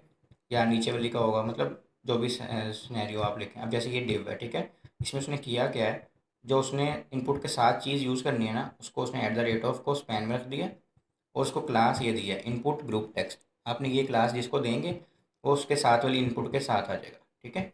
और उसको रैप कर देना डिव के अंदर, और उनको आपने क्लास देनी है इनपुट ग्रुप की। यानी कि हम एक डिव बनाएंगे जिसको हम देंगे इनपुट ग्रुप की क्लास। अब उसके अंदर हमारे पास अगर एक इनपुट है और एक ही ऐड ऑन है, इसको हम ऐड ऑन कहेंगे, जो हमने सारी चीज़ें डाल ली, ठीक है। तो उसको हम इनपुट ग्रुप टेक्स्ट की क्लास देंगे, और इनपुट को तो हम सिंपल जो भी क्लास दें, फॉर्म्स कंट्रोल फॉर्म सेलेक्ट, जो भी हम इनपुट टाइप यूज़ करेंगे उसके हिसाब से। मैं आपको करके भी दिखाता हूँ।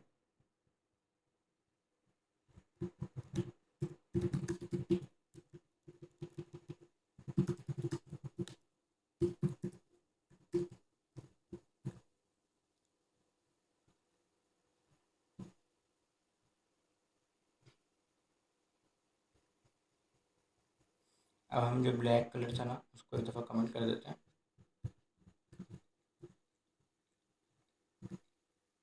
अब ये देखें, अब हो क्या रहा है कि इसका एड ऑन इसके साथ लग रहा है, इसका एड ऑन इसके साथ लग रहा है। ये हमने लेबल दिया, फिर उसके बाद मैं आपको ना कोड से भी दिखाता हूँ थोड़ा सा।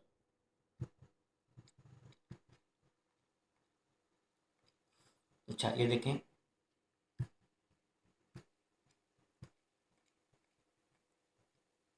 यहाँ से शुरू करते हैं, ठीक है।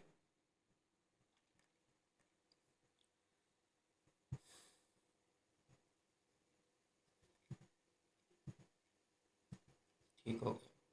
अच्छा, अब हमारे पास सबसे पहले क्या है, एक डिव है जिसको हमने क्लास देनी है इनपुट ग्रुप की। ये MB3 का मतलब है मार्जिन बॉटम 3, तो इसको अभी ये कोई नई चीज़ नहीं पढ़ा रहा मैं। आपने एक डिव बनानी है जिसमें आपने चीज़ों को ग्रुप करना है ना, उसके लिए पहले एक डिव बनानी है, उसको क्लास दे देनी है इनपुट ग्रुप की। फिर उसके बाद अपने स्पैन के अंदर वो चीज़ लिख देनी है जो आपने उस इनपुट के साथ डालनी है। उसके बाद अपनी सिंपल इनपुट जैसे हम लगाते हैं, जिस टाइप की इनपुट होगी उस टाइप का आपने उसको क्लास दे देनी है, फॉर्म कंट्रोल फॉर्म सेलेक्ट या जैसे भी होगी, ठीक है। अब अगर ये देखें, ये हो गया। अब सपोज इसमें लेवल नहीं था, इसी में आपने लेवल यूज़ करना है तो वो भी आप यूज़ कर सकते हैं।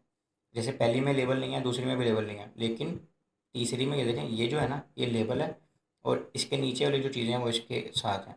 जैसे ये लेबल हो गया, ठीक है, सबसे पहले लेबल आएगा, फिर एक डिव बना दी उसने इसको ग्रुप करने के लिए, जैसे यानी कि सिर्फ इस वाली इनपुट को इस स्पैन के साथ ग्रुप करने के लिए उसने डिव के अंदर एक और डिव बना दी, और फिर एक और डिव बना दी है।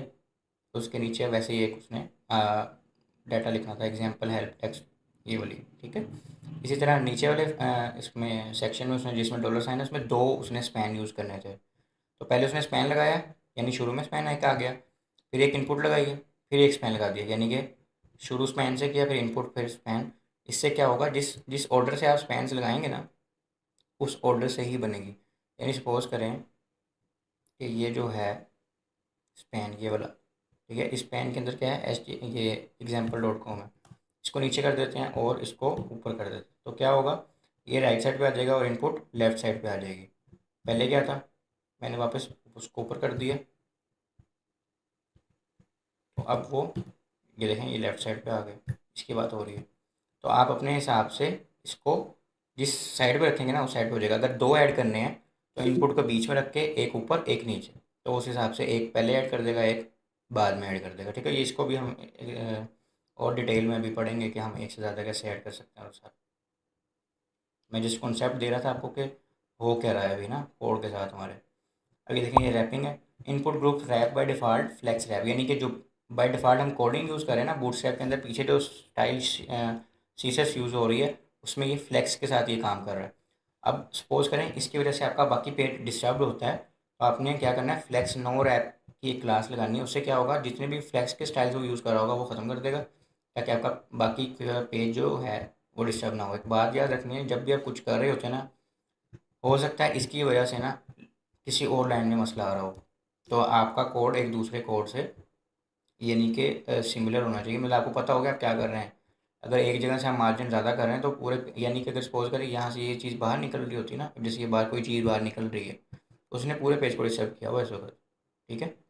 तो ये आपने ध्यान रखना है कि आपका कोई कोड पूरे मतलब कि एक लफ्ज़ भी ना आपका पूरे पेज को डिस्टर्ब कर सकता है, ठीक है। तो उस हिसाब से आपने काम करना है। तो वो भी ये बता रहे हैं कि अगर फ्लेक्स बॉक्स आपको डिस्टर्ब करे तो आपने फ्लेक्स नो रैप की प्रॉपर्टी यूज़ कर लेनी है, उससे वो फ्लेक्स की प्रॉपर्टीज़ खत्म कर देगा।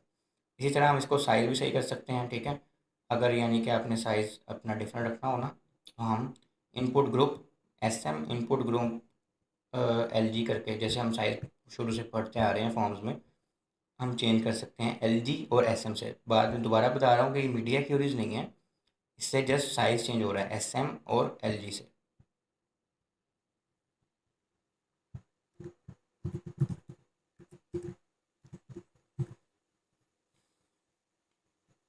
और अगर आप SM और LG नहीं लिखेंगे तो ये बाय डिफ़ॉल्ट वाली है, स्मॉल लिखेंगे तो स्मॉल वाली, लार्ज लिखेंगे तो लार्ज वाली, ठीक है। तो जिस तरह आपने यूज़ करना हो आप उसको यूज़ कर सकते हैं। अच्छा, अब जैसे हमने इनपुट्स के साथ यूज़ किया ना, हम इस तरह ही रेडियोस बटन और चेक बॉक्सेस के साथ भी एड ऑन्स कर सकते हैं। ये जो इनपुट ग्रुप हम बना रहे हैं ना, ये हम किसी चीज़ के साथ भी कर सकते हैं, ज़रूरी नहीं हम सिर्फ इनपुट के साथ कर सकते हो। देखें इनपुट यानी टाइप टेक्स्ट के साथ नहीं, हम किसी भी इनपुट के साथ कर सकते हैं। जैसे ये इसकी क्या है टाइप, क्या है रेडियो, इसकी क्या है टाइप चेक बॉक्स, तो इसके साथ भी हम ऐड ऑन कर सकते हैं। और वही रूल्स हैं सारे जो हमने उसमें लिखाए थे कि लेफ़्ट राइट साइड आपने देख लेनी है। अब हो क्या रहा है, एड ऑन्स हो रहे हैं इनपुट के साथ as a radio button, as a check box. समझ आ रही है बात की, पहले हम सिंपल टेक्स्ट के साथ कर रहे थे, यानी कि ये एक सिंपल टेक्स्ट है, ये एक सिंपल टेक्स्ट है स्पैन का। अब हमने यहाँ रेडियो बटन लगाया हुआ है और ये इनपुट है, इस पर हम लिख सकते हैं, ठीक है। तो इसको भी आप ऐड ऑन कर सकते हैं। और करना कैसे है, सब चीज़ों को रैप कर देना है इनपुट ग्रुप में, जिस चीज़ के साथ रैप करना है। अगर तो एक ही चीज़ है तो फिर ये वाली, मतलब सपोज करें, सपोज ये नहीं है, ये नहीं है, तो फिर आपको ये डिव भी लगाने की ज़रूरत नहीं पड़ेगी। ये वाली आपके पास जस्ट ये होगी, इसी में आप सारा काम कर सकते हैं। लेकिन क्योंकि हमारे पास दो सेक्शन हैं, इसलिए हमने क्या किया हुआ है, ये देखें, ये आप सिर्फ इस सेक्शन को समझें। एक डिव है आउटर डिव, जिसको हमने क्लास देनी है इनपुट ग्रुप की। फिर उसके अंदर जो डिव है उसको हमने क्लास देनी है इनपुट ग्रुप टेक्स्ट, और उसके अंदर हमने वो वैल्यूज़ लिख देनी है सिंपल, उसमें कोई क्लास नहीं देनी है एक्स्ट्रा। उसमें सिंपल एक हमने इनपुट यूज़ किया है टाइप टेक्स्ट की, सॉरी टाइप चेकबॉक्स की, और एक इनपुट यूज़ किया टाइप टेक्स्ट की। अब अगर इसका हम ऑर्डर ऊपर नीचे कर दें, ठीक है, तो क्या होगा, उसका वो जो लेफ़्ट राइट वाला सीन है वो भी हम चेंज कर सकते हैं, ठीक है। अच्छा, इसी तरह जैसे हमने रेडियो बटन चेकबॉक्सेज यूज़ किए हैं ना, इसी तरह हम मल्टीपल इनपुट्स भी यूज़ कर सकते हैं। मतलब हमने पहले शुरू में ऊपर देखा है ना, जो हमने एक स्पैन यूज़ किया हुआ था और एक इनपुट यूज़ की। अब हम एक से ज़्यादा इनपुट्स भी यूज़ कर सकते हैं, ज़रूरी नहीं हम एक ही इनपुट यूज़ करें, ठीक है।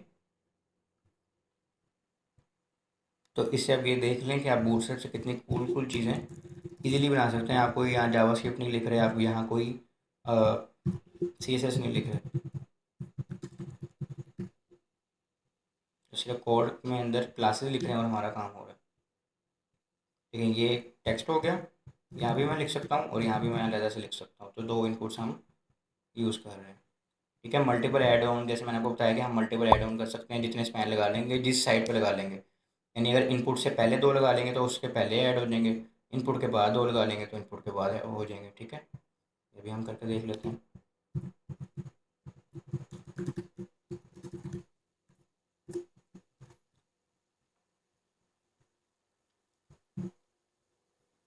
अभी देखें यहाँ दो यूज़ हो रहे हैं, उसके बाद इनपुट है, यहाँ पे पहले इनपुट है और फिर उसके बाद दो यूज़ हो रहे हैं।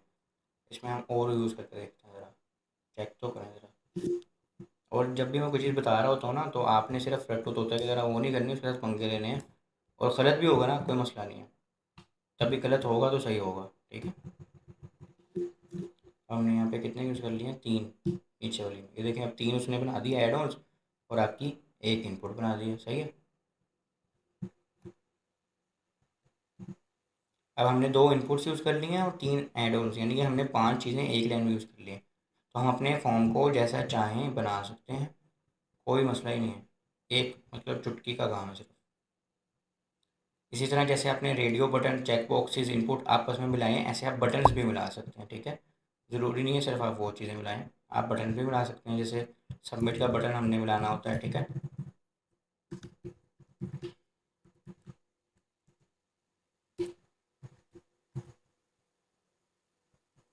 और सारा काम वही हो रहा है, जैसे बटन बनाते हैं वैसे ही बन रहे हैं, जैसे इनपुट बनाते हैं वैसे ही बन रही है, बस उनको डिव के अंदर रैप कर रहे हैं। इनपुट ग्रुप टेक्स्ट की क्लास दे रहे हैं और उसके ऊपर वाली क्लास को इनपुट ग्रुप दे रहे हैं। Simple is that.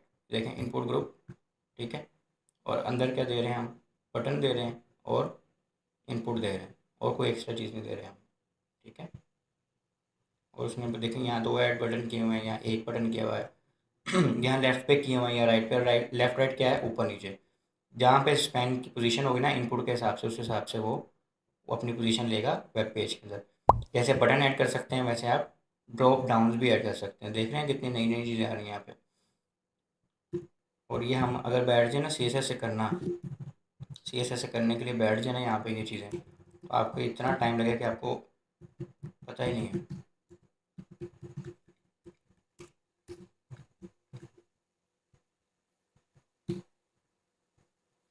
और मैं इसलिए सारा समझा भी रहा हूँ कि कैसे हो रहा है, ताकि आपने अपने हिसाब से करना है ना। आपको यहाँ पे ड्रॉप डाउन लेफ्ट पे नहीं राइट पे चाहिए तो आप राइट पे कर लेंगे, यहाँ पे राइट पे नहीं लेफ्ट पे चाहिए तो आप वो उस हिसाब से कर लेंगे। ठीक है, तो इसलिए मैं आपको सारा समझा भी रहा हूँ, वरना मैं आपको कहता कि यहाँ से कोड कॉपी करें और लिख लें। ठीक है, समझ हम इसलिए रहे हैं ताकि हमें पीछे का कॉन्सेप्ट हो। हमने सी एस एस इसलिए पढ़ी कि हमें पता लगे बूटस्ट्रैप काम कैसे कर रहा है। हमें ये तो पता है ना, ये चीज़ें हो सकती हैं सी एस एस से, जस्ट टाइम लगेगा और एफर्ट्स लगेंगे, हम वो बचा रहे हैं बस, इसलिए हम बूटस्ट्रैप सीख रहे हैं। वरना हमने कॉन्सेप्ट हर चीज़ का लेना है। शॉर्टकट्स में तब जाना है जब हमें वो पता भी हो पीछे से चल क्या रहा है, ऐसे डायरेक्टली शॉर्टकट्स में नहीं जाना। अब इसमें क्या किया हुआ है, उसने सेगमेंट बना दिए हैं कि ये एक बटन है, ये एक ड्रॉप डाउन है और ये एक इनपुट है। जैसे हम ऑलरेडी यूज़ भी कर रहे थे कि हम एक से ज़्यादा इनपुट भी यूज़ कर सकते हैं, एक से ज़्यादा चीज़ें यूज़ कर सकते हैं, उसमें उसने यही किया हुआ सिर्फ। और उसको प्रेजेंट करने का तरीका जो मर्ज़ी हो जाए। जैसे अब अच्छा वो आगे आएगा, ग्रिड सिस्टम से भी मतलब कि आप कर सकते हैं, इनको मैनेज कर सकते हैं कि किसने कितनी जगह लेनी है ना। जैसे अभी तो वो बटन की जगह ले रहा है, ये इसकी इतनी जगह ले रहा है, बाकी सारी इनपुट जगह ले रहा है ना, इसको भी हम मैनेज कर सकते हैं। ठीक है, जैसे ये कस्टम फॉर्म ला रहा है, इसमें हम फाइल वाला जो काम है, यानी जो फाइल हमने पिछले लेक्चर में देखा था ना कि फाइल भी अपलोड कर सकते हैं, और वो सारा भी नीचे अभी हमारे पास वो आएगा। ठीक है, लेकिन ये भी अब ड्रॉप डाउन वगैरह ही है, और यहाँ पे भी ड्रॉप डाउन है। ठीक है, और इसके अलावा ये जो हमने ऊपर पढ़ा है ना, ये हमारे पास था ड्रॉप डाउन, ये हमारे पास है सिलेक्ट बॉक्स। दोनों डिफरेंट है थोड़े से। ठीक है, पर काम दोनों मोस्टली एक ही करते हैं, वो डिपेंड करता है कि आपका यूज़ केस कैसा है।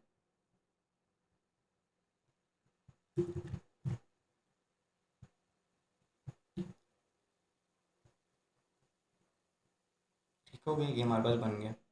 इसके बाद हमारे पास क्या है, फाइल इनपुट्स, यानी कि अगर हमने फाइल वाला काम भी करना है और उसमें भी हमने एक से ज़्यादा एड ऑन्स करने हैं, इनपुट्स लगानी है, तो वो भी हम आराम सुकून से कर सकते हैं। ठीक है, बहुत मसला ही नहीं है।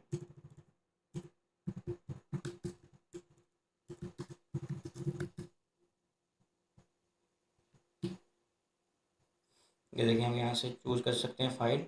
ठीक है, यहाँ से हम अपलोड कर सकते हैं और ये हमने 2 किस्म के यानी कि वो किए हुए हैं। और यहाँ पे हमारा वो जो भी हम फाइल अपलोड करेंगे वो लिखी हुई आ जाएगी, ठीक है।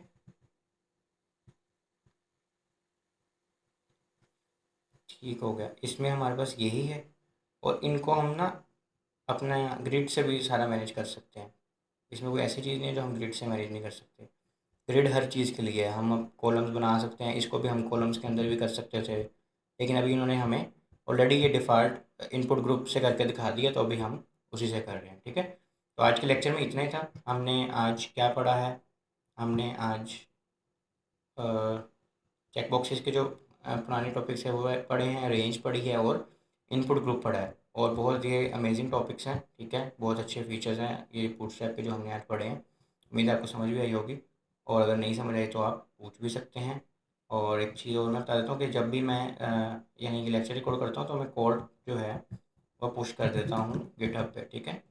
जैसे मैं आपके सामने भी करके दिखाता हूँ, ये कमांड लाइन से कर रहा हूँ अभी। इसका भी किसी दिन हम लेक्चर बनाएंगे। जैसे आप लोगों को मैंने गिटहब पे कोड अपलोड करना सिखाया ना, अब ये मैं वैसे कमांड लाइन से कर रहा हूँ, ठीक है। अब हमने पहले गिट हेड लिख दी है, फिर हम कमिट डालेंगे।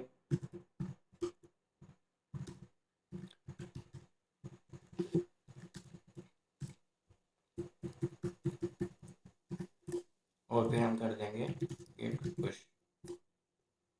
और आपको ये कोड कहाँ पे मिलेगा, आपने जाना है github.com पे, और ये देखें आपने जाना है github.com पे, फिर आगे लिखना है स्माइल प्रोग्रामर, और आपके पास मेरी प्रोफाइल आ जाएगी। उसमें से आपके पास यहाँ पे मैंने पिन की हुई है यूट्यूब स्मैश कोड करके, और उसमें आपके पास ये देखें ये कोड आ रहा है, व्हाट्सएप के फोल्डर में जाएंगे, ये सारा आपके पास कोड जो भी हम बनाते रहते हैं, हर लेक्चर का कोड पड़ा हुआ है, आपको चाहिए है, आपने यहाँ से डाउनलोड करना है, और आपके पास यहाँ पे डाउनलोड फोल्डर के अंदर मिल जाएगा आपको। ये देखें, इसको जस्ट आपने एक्सट्रैक्ट करना है, और ये आपके पास फोल्डर बन गया है, और सारी फाइल सारा कुछ आपके पास देखें आ गया है, ठीक है। तो इतना आसान सा है। आपने भी बूटस्ट्रैप गिटहब यूज़ करना है, जो भी आप काम करते हैं रोज़ की प्रैक्टिस करते हैं, रोज़ गिटहब पे डाला करें, ठीक है। आपकी प्रोफाइल भी मेंटेन होगी और आपको गिटहब भी यूज़ करना आ जाएगा। जैसा कि मैंने बताया है कि हम लेक्चर 11 में फ्लोटिंग लेबल्स, लेआउट और वैलिडेशन पढ़ेंगे। तो फ्लोटिंग लेबल्स के साथ हम शुरू करते हैं। और जैसा कि आपको याद है कि हमने लास्ट लेक्चर में इनपुट ग्रुप्स पढ़े थे, ठीक है, तो काफ़ी वो इंपॉर्टेंट टॉपिक था। इसके अंदर भी थोड़ा सा इसका जिक्र होगा, तो अगर आपने वो लेक्चर नहीं देखा तो आपने वो कंप्लीट लेक्चर देखना है। फ्लोटिंग लेबल्स से उनकी मुराद ये है कि जो आपका लेबल है, जैसे वो बाहर होता है ना, वो अब इनपुट के अंदर होगा और वो फ्लोट कर रहा होगा यानी तैर रहा होगा। वो कैसे होता है वो हम देखते हैं, ठीक है। और इसको सिर्फ प्यारा बनाने के लिए ही है ये, और इसका कोई मकसद नहीं है। लेबल वैसे ही काम करेगा जैसे वो पहले कर रहा था, ठीक है। Simple form labels that float over your input fields wrap a pair of input class form control and label elements in form floating to enable floating labels with bootstrap, ठीक है। तो इसके लिए हमारे पास जो क्लासेस हैं वो हमारे पास हैं फॉर्म फ्लोटिंग की, ठीक है, जो हम वहाँ पे फॉर्म कंट्रोल लिखते थे। और हमारे पास जो लेबल है उसकी हमने क्लास लिख देनी है फ्लोटिंग इनपुट, ठीक है।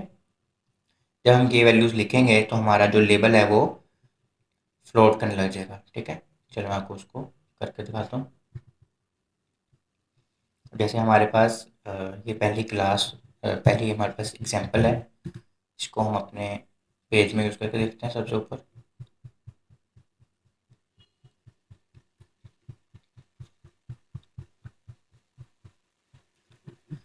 ओके, यहाँ पे हम एक और कमेंट डालते हैं फ्लोटिंग लेबल्स के नाम से, ठीक है। और इसके बाद हम अपना कोड यहाँ पे हमने जो कॉपी किया था वो लिख देते हैं। उसमें हमने किया क्या हुआ है कि आपके सामने है, इसमें कोई भी समझाने की जरूरत नहीं है, एक इनपुट और एक लेबल है दोनों में, ठीक है। और अब हम इसको अपने वेब पेज पे जाके रिफ्रेश करेंगे तो ट्राई करते हैं, ठीक है। अच्छा जी, अब हमारे पास ये क्या लिखा हुआ है, इधर इनके पास ईमेल एड्रेस है, ठीक है। ये फ्लोटिंग लेबल है हमारा, और हमारे पास इसी तरह पासवर्ड के लिए भी एक फ्लोटिंग है। तो एक ये हो गया हमारे पास, ठीक है, ये एक इनपुट है। इसमें मैंने जूम इन काफ़ी किया, उसके लिए आप लोगों को थोड़ा सा ऑकवर्ड लगेगा। इसको हम 100 पे, ठीक है। अच्छा, अब ये देखें अगर आप, तो ये, चलो मैं यहाँ लिख देता हूँ।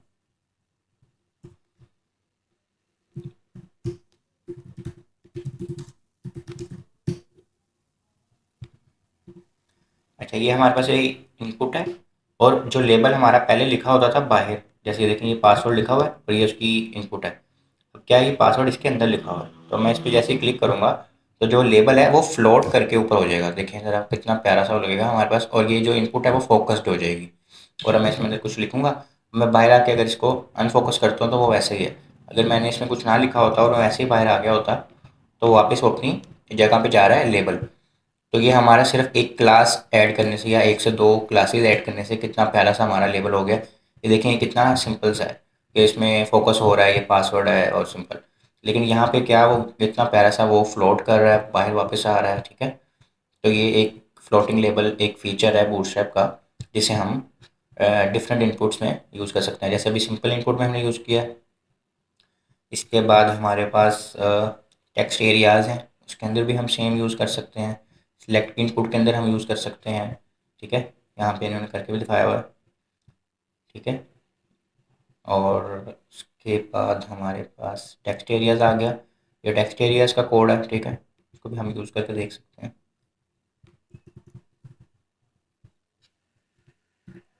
अब ये हमारे पास जो है ये टेक्स्ट एरिया है, ठीक है। इसको हम देखा है कि हम इसको बड़ा भी कर सकते हैं। तो ये कैसे काम करता है, इसमें भी ऐसे ही लेबल काम कर रहा है जैसे उसमें इनपुट में काम कर रहा था, ठीक है।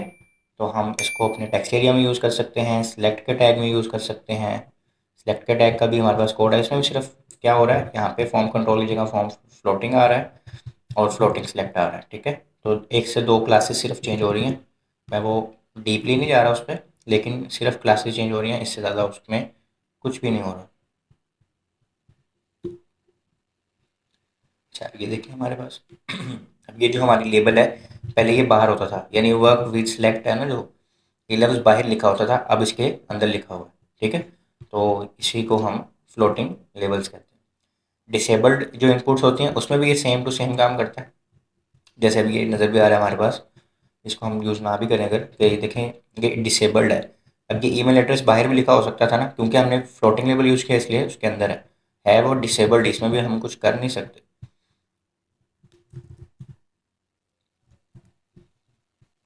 ठीक है। इसी तरह हमारे पास सिलेक्ट वाला भी अगर डिसेबल हो, टेक्स्ट एरिया डिसेबल हो, सारों में मतलब कि सेम ही उसका सिनेरियो है।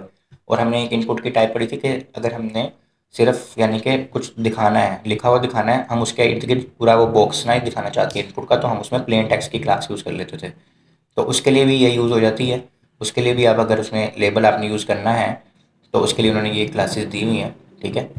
तो उसमें आप यूज़ कर सकते हैं एज अ प्लेन टेक्स्ट भी, अगर आप लेबल फ्लोटिंग के लिए यूज़ करना चाहते हैं तो वो यूज़ हो जाता है। ये देखिए, ये डिसेबल्ड भी हो गई हमारी, ठीक है। और प्लेन टेक्स्ट के लिए भी ये देखें, यहाँ पे उन्होंने कोई इनपुट की पूरी विड्थ नहीं ली हुई और पूरा पीछे बैकग्राउंड सा या पीछे पूरी इनपुट नहीं आ रही। और ये इनपुट भी डिसेबल्ड है, मतलब आप एडिट नहीं कर सकते। और ऊपर हमारे पास क्या आ रहा है, लेबल भी उसके साथ ही आ रहा है फ्लोटिंग लेबल के तौर पे, ठीक है। तो इसी तरह फ्लोटिंग लेबल हम इन सारी चीज़ों में डाल सकते हैं। और जैसे कि मैंने बताया था कि हमने लास्ट लेक्चर में इनपुट ग्रुप्स पढ़ा था, इनपुट ग्रुप्स के अंदर भी हम अगर फ्लोटिंग लेवल यूज़ करना चाहें तो वो सपोर्ट करता है। देखें ऐसे, जैसे हमने लास्ट लेक्चर में ये सारा इनपुट ग्रुप्स पढ़े थे, अगर उसमें भी हमने फ्लोटिंग लेवल यूज़ करना है तो हमने फ्लोटिंग लेवल की जो क्लासेज हैं उसमें फ्लोटिंग इनपुट ग्रुप वन की इसने यहाँ पे 4 के लिए यूज़ किया हुआ है, ठीक है। और उसकी जो पेरेंट क्लास है उसमें उसने फॉर्म फ्लोटिंग का क्लास यूज़ की है, जिससे वो फ्लोट कर रही है इनपुट ग्रुप के अंदर लेबल की क्लास, ठीक है। तो उसको भी हम यानी कि यूज़ कर सकते हैं, यानी इनपुट ग्रुप भी सपोर्ट करता है आपके फ्लोटिंग लेबल्स को। तो ये काफ़ी एक अच्छी सी चीज़ होती है। और इसमें यानी कि हमारे जो वेब पेज के अंदर फॉर्म बना होता है उसको काफ़ी यानी कि अच्छा कंसीडर किया जाता है अगर हमने लेबल फ्लोटिंग यूज़ किए हों इन टर्म ऑफ डिज़ाइन, ठीक है। इसके बाद हमारे पास आ जाता है लेआउट वगैरह, इसको हम नेक्स्ट में देख लेते हैं। नेक्स्ट स्टेप के अंदर लेआउट में सिर्फ ये है कि हमने फॉर्म्स को शो करने के लिए, जैसे अब ये सारा फॉर्म है ना, इसको डिफाइन करने के लिए यानी इसको दिखाने के लिए डिफरेंट हमारे पास लेआउट्स हैं, ठीक है, सिर्फ वो बता रहे हैं। और उनको सेट करने के लिए हमारे पास डिफरेंट किस्म की यूटिलिटीज़ हैं जो कि हम ऑलरेडी पढ़ चुके हैं। अब जैसे एक मार्जिन की यूटिलिटी है, अगर हम इनको लेफ्ट राइट साइड से मार्जिन देना चाहें, बॉटम से मार्जिन देना चाहें तो हम दे सकते हैं, ठीक है। सिंपली वो इसमें ये बता रहा है। और अगर हमने एक लाइन में दो इनपुट्स रखनी है तो हम क्या करेंगे, हम एक डिव में दो कॉलम्स बनाएंगे और दोनों को इक्वल इक्वल कॉलम दे देंगे, या देंगे ही नहीं तो वो खुद ही इक्वली डिवाइड कर लेगा एक रो के अंदर से। तो ग्रिड के साथ अगर हम यूज़ करना चाहें तो इस तरह हम फॉर्म का लेआउट बना सकते हैं। यानी आपने पहली बात तो ये मैं काफ़ी दफ़ा बोल चुका हूँ, चीज़ें मैं बताऊँगा कि कौन सी किस चीज़ के लिए यूज़ होती है, उसको यूज़ कैसे करना है, कहाँ पे क्या यूज़ होगा, वो आपको आएगा प्रैक्टिस से। तो आप जितनी प्रैक्टिस करेंगे उतना ही आपका फ़ायदा है, ठीक है। अब वो बता रहा है कि यहाँ से आप मार्जिन यूज़ करें तो भी अच्छा सा आप एक फॉर्म बना सकते हैं, ग्रिड यूज़ करें तो भी फॉर्म अच्छा से बना सकते हैं, गटर्स जो हमने एक पूरा लेक्चर पढ़ा है इसके ऊपर, अगर वो आप यूज़ करें तो भी कितना अच्छा बना सकते हैं, ठीक है। उसने यहाँ पे G3 यानी कि उसको दिया हुआ है, कटर्स 3 दिए हुए हैं और वो बहुत अच्छा सा उसने एक लेआउट सेट किया हुआ है, ठीक है। और अगर आगे देखें, उसने एक पूरा फॉर्म बनाया है, ठीक है। इसमें ऊपर उसने ग्रिड भी यूज़ किया हुआ है, फिर पूरी विड्थ भी दी हुई है, ठीक है। फिर एक एक लाइन में तीन चीज़ें भी उसने ली हुई हैं, फिर नीचे बटन भी दिया हुआ है। उसमें उसने क्या किया हुआ है, ग्रिड भी यूज़ किया हुआ है, उसने गटर भी यूज़ किया हुआ है, उसने कहीं पे मार्जिन, ये देखें मार्जिन भी उसने कहीं पे यूज़ की होगी, ठीक है। ये देख हर चीज़ उसने तरीके से यूज़ की हुई है। तो ये कैसे होगा, जब हम बूटस्ट्रैप को अपनी सिंपल रूटीन में यूज़ करेंगे और प्रैक्टिस करेंगे, तब हमें समझ आने लग जाएगी कि अच्छा यहाँ पे मार्जिन लगानी थी, अच्छा यहाँ पे ग्रिड यूज़ करना था, ठीक है। तो इससे हमारा क्या होगा, काम आसान हो जाएगा और हमें एक्चुअल चीज़ें करनी आ जाएंगी, ठीक है। अब जैसे ये देखेंगे हमारे पास भी फॉर्म बन गए, तो यही चीज़ उसने करके दिखाई हुई है। उसके अंदर फिर आप अपने हिसाब से अपनी इनपुट्स लिखेंगे, जैसी बात है ये तो उन्होंने एक एग्जांपल दी हुई है।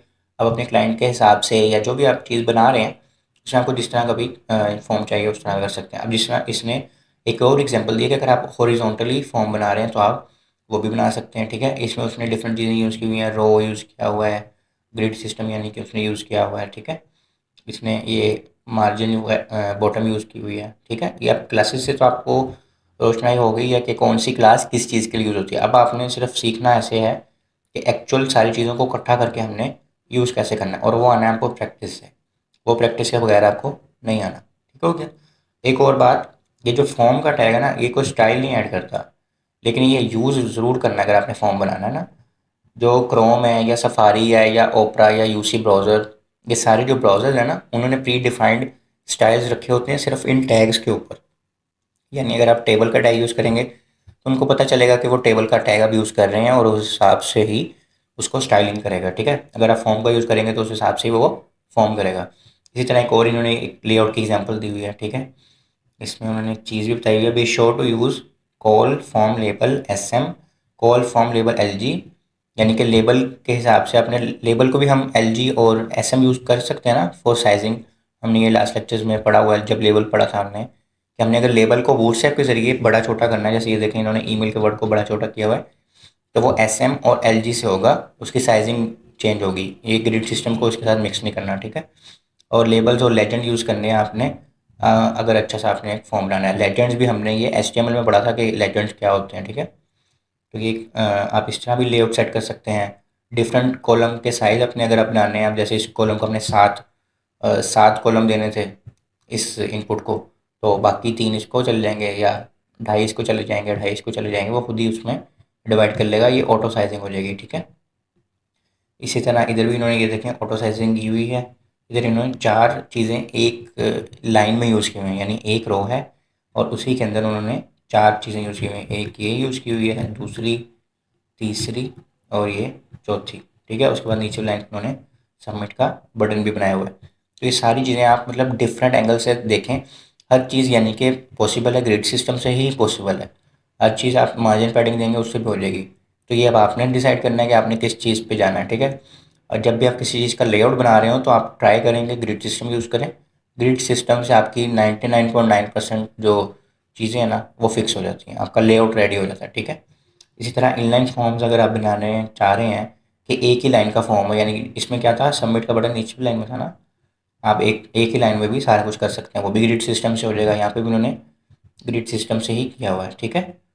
तो इसी तरह आप डिफरेंट किस्म के लेआउट भी बना सकते हैं ग्रिड सिस्टम को यूज़ करते हुए, ठीक है। चल लास्ट में हमारे पास क्या लेक्चर है, टॉपिक है हमारे पास,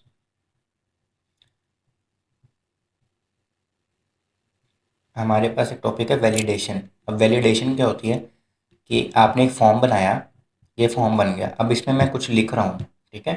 मैंने लिखा टेस्ट, या ये हमारे पास फॉर्म बना हुआ है ना, ये फॉर्म बना हुआ है, ठीक है। और मैंने इसको कर दिया डन, सबमिट कर दो मेरा फॉर्म ना। तो उसने एरर कैसे दिखाया कि ईमेल के अंदर ईमेल ही लिखनी थी, ठीक है, पासवर्ड के अंदर पासवर्ड इतने लेटर्स का हो। तो इन सारी चीज़ों को यानी कि चेक करने को कहते हैं वैलिडेशन, कि जो यूज़र ने आपकी वैल्यू लिखी है वो सही भी है या गलत है। इस सारी चीज़ों को चेक करने को कहते हैं वैलिडेशन। तो आज हम वो थोड़ा सा टच करेंगे। वैसे तो ये जावास्क्रिप्ट से होती है, लेकिन बहुत सारी चीज़ें हमारी बूटस्ट्रैप से कवर हो जाती हैं। सबसे पहली चीज़ जो मैं आप लोगों को बता दूं, अच्छा, एक तो इसके डिफरेंट करने के बहुत सारे तरीके हैं। एक सबसे ईजी तरीका ये है कि अगर आपको ये चीज़ चेक करनी है कि उस बंदे ने कुछ लिखा भी है कि नहीं, यानी खाली इनपुट तो नहीं सबमिट कर दी। तो बाद में अगर सपोज करें आपने उस बंदे का ईमेल एड्रेस लेना था, उस फॉर्म के अंदर ईमेल एड्रेस ही नहीं है, तो आपने वो ये तो नहीं होगा कि खाली इनपुट उसने फिल कर दिया। तो सिंपल सी एक आपने चीज़ यूज़ करनी है, रिक्वायर्ड। आपने अपनी इनपुट के अंदर लिख देना है रिक्वायर्ड, ठीक है। तो वो क्या हो जाएगा, जैसे अब हम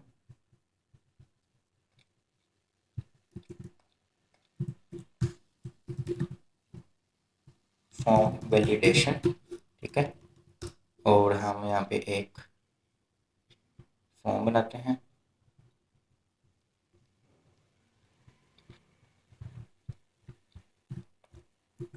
ये हमारे पास एक फॉर्म आ गया।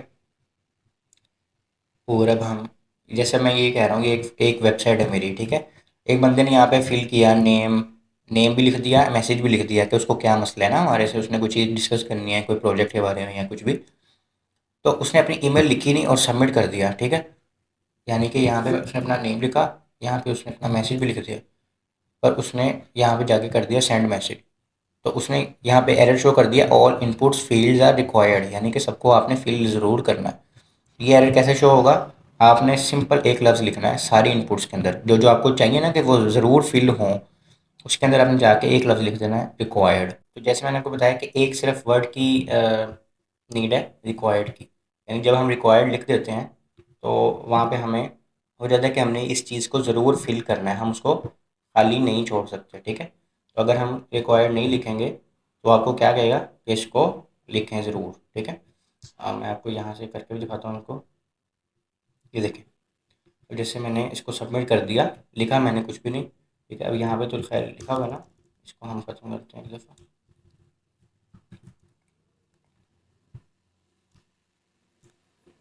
ठीक है। इसको हम करते हैं रिफ्रेश।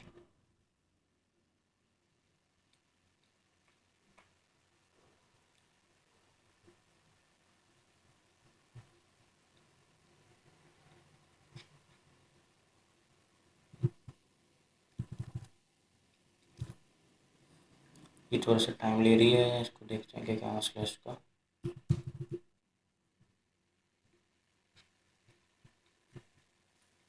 अच्छा, बेसिकली हमारे चीज़ें क्या होती हैं, हम उसको बता देते हैं कि ये चीज़ें हमें चाहिए, ठीक है। जैसे सिंपल टेक्स्ट इनपुट है तो आपने उसमें सिर्फ सिंपल टेक्स्ट इनपुट लेनी है, तो वो रिक्वायर्ड लिख दिया। इसमें सिर्फ ये वैलिडेशन लगेगी कि इसके अंदर कुछ ना कुछ ज़रूर लिखा हुआ हो, ठीक है। इस पर सिर्फ ये वैलिडेशन लगी है अब आपकी, ठीक है। किसी पे आपने कोई वैलिडेशन लगानी होती है, किसी पे आपने कोई वैलिडेशन लगानी होती है। तो इस पर बहरहाल अभी यही वैलिडेशन लगी है कि कुछ ना कुछ आपने लिखना बस ज़रूर है, ठीक है। इससे मैं इसको ज़रा रिप्लेस कर लूँ एक दफ़ा।